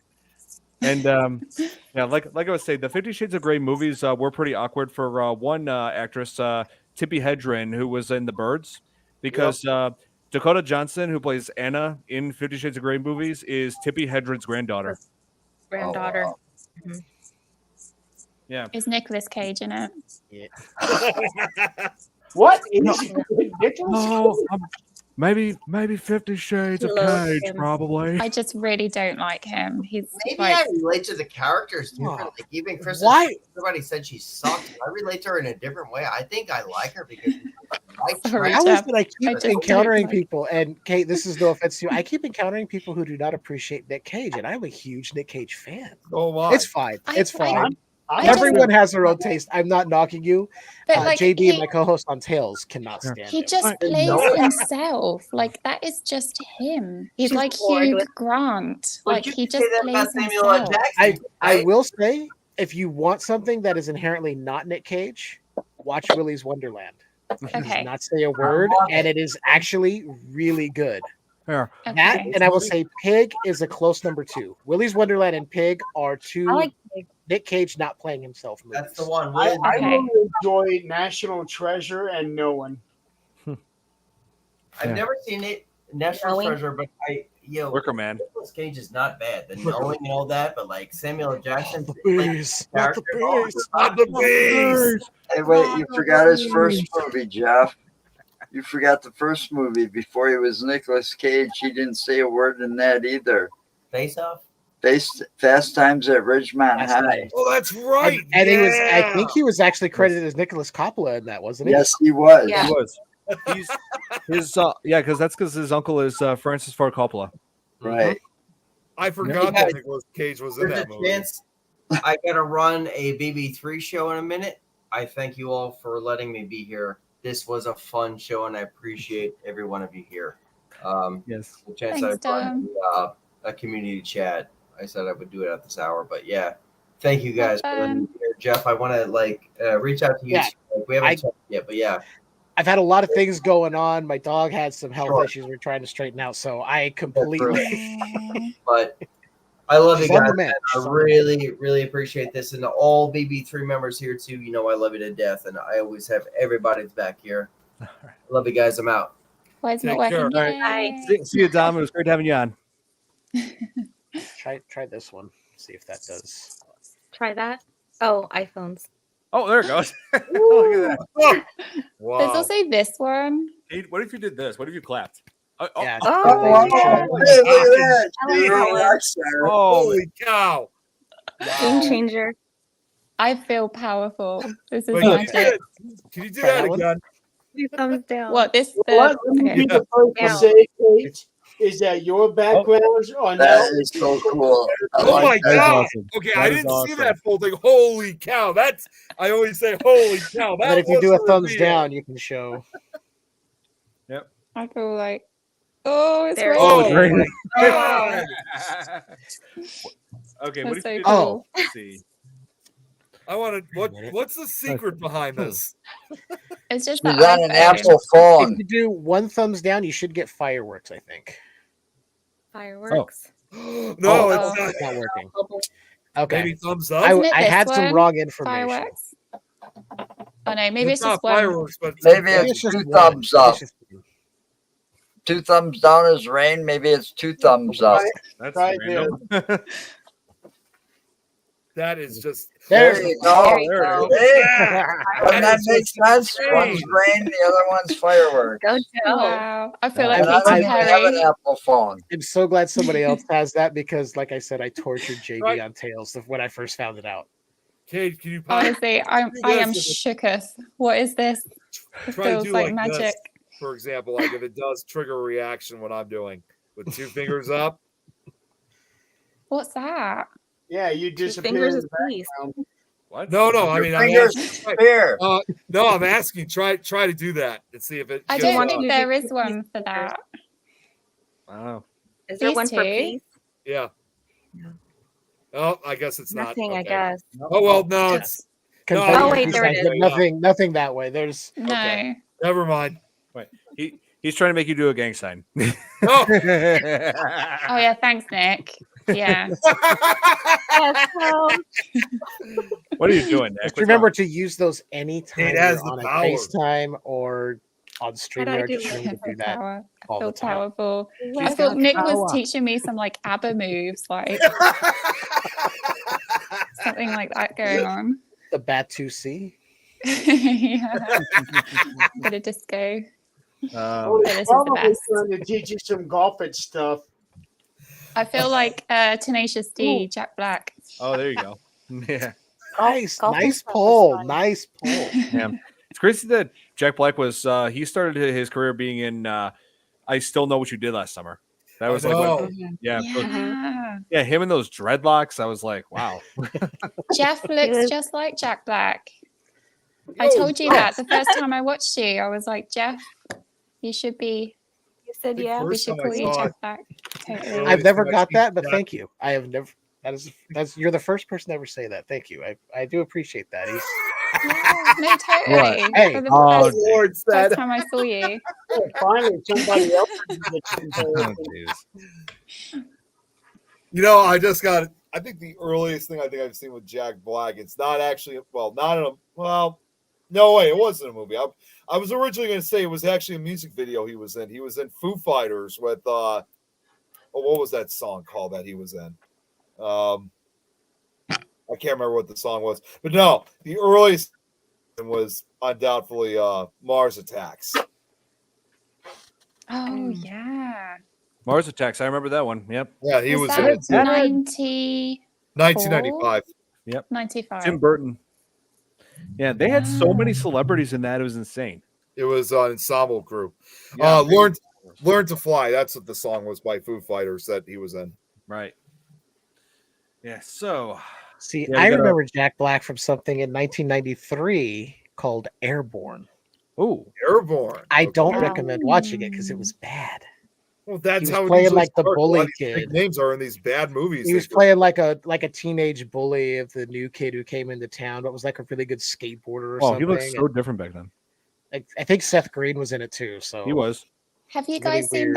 that commercial that Jack Black did when he was a kid for the Atari game? Oh, Jungle. Mhm. Yeah, What was Oh. it called? I forgot I think it was yeah. Pitfall. I think Pitfall. Yeah, he Pitfall. looks the same. Like he Just hasn't as a kid. aged. It's the same face. Most people, you're like, oh, that was them as a kid. You're like, I can see some Yeah. resemblance. No, he looks exactly the same. He He just put a beard does. on him. Yep. He He just was adorable. yeah, I mean, he just looks the same. And I also remember he made a well, he didn't actually speak, but he was lip syncing to it because that's how the show was. I remember he was in one of the first episodes. I don't know if you guys ever remember that show Drunk History on Comedy Central. Yep. Jeff, we have to call you Jables now from now on. That is your nickname. It is funny. My initials are actually JB as well. So No, Perfect. just like Justin. Yeah. yeah, I Oh dubbed my thee Jables. There we go. From now on. There you go. Every time you're going to say that, Kate, I'm going to immediately think of Golf It. You created a monster, Jeff. You started. You did. I try to bring joy to everyone if I can. You're gonna be having so much fun the next time we play golf it or something. Yeah. Oh boy. The Jeremy, next where are we episode of expecting- Tales, I will put my name down as Jables. So Yeah. Jeremy, when are we expecting you to play golf with us one of these days? I don't know. I think Jeremy's been working out. He looks like he's got some bigger muscles going on there. Nope. No. I Julie haven't just next to my weighed in arms. over a year. She's got that background thing down. I Yeah, have they have Chris. to- Oh, This yeah. is it now. From now on, Right. working magic. All right. So, guys, I hate to do this, but I do need to wrap this up because I gotta wake up early tomorrow. Yeah. So, to wrap this up, yeah, like I said, the moral of this film: dolls are dangerous. Play video games instead. Because, like I said, my PlayStation never killed anybody when I was 6 that I know of. So, yeah. That is until there's a possessed video game that comes next. Oh man. there's a Hellraiser movie about something like that. Yeah. Dogs are dangerous, period. Yeah, but They are deadly when they don't have batteries. Yeah. but Jumanji board game. Sorry. yeah, Jumanji board game. All right. we had that too. I think Nick's frozen. Can you guys hear me? Yeah, I Mickey, don't know hear what's- you, but you are I don't frozen. know what's going on here. Hold on 1 second. It's the bees. The bees. Oh, he's gone. The bees took him. It's the bees. They finally got him. It was only a matter of time. I thought maybe he went to Mars. He's back. I don't know what happened, but it was weird. Oh, he got away from the bees. Yay. No, I didn't. The bees are still there. There we go. He finally got away from the bees. Yes. But not for long. Thank you, Don. It was a great episode of Fear Fans. Thank you. Thank you. And so next week we will be covering. This is we're responding to a fan request by Billy. We're going to cover Scooby Doo and on Zombie Island. Scooby Doo on Zombie Island. That one. Because I'm gonna have to be on the show. Yeah. Hey, it's just the thing I need to get my mind off the fact that there is a season 2 of Velma. That one I'm probably going to be a That's half right. hour or so late on because I got my meeting next week. Right. Okay. You may also want to dedicate the show to Return to Zombie Island as well. Oh, that's right. They made a sequel, didn't they? That's right. They just released it 2 years ago. 3 years ago. That's very right. recent. Very recent. I would have thought it would have been this year because this year would have been the 25th anniversary of the original one. No, they've released other movies since then, and I gotta say the most recent Scooby movies that's come out have not been particularly good. The only one I think that's good so far that has come out in recent years because it was actually a crossover was, and again for my childhood memories was that crossover between Scooby Doo and Courage the Cowardly Dog. That was one of the ones that I didn't think was very good.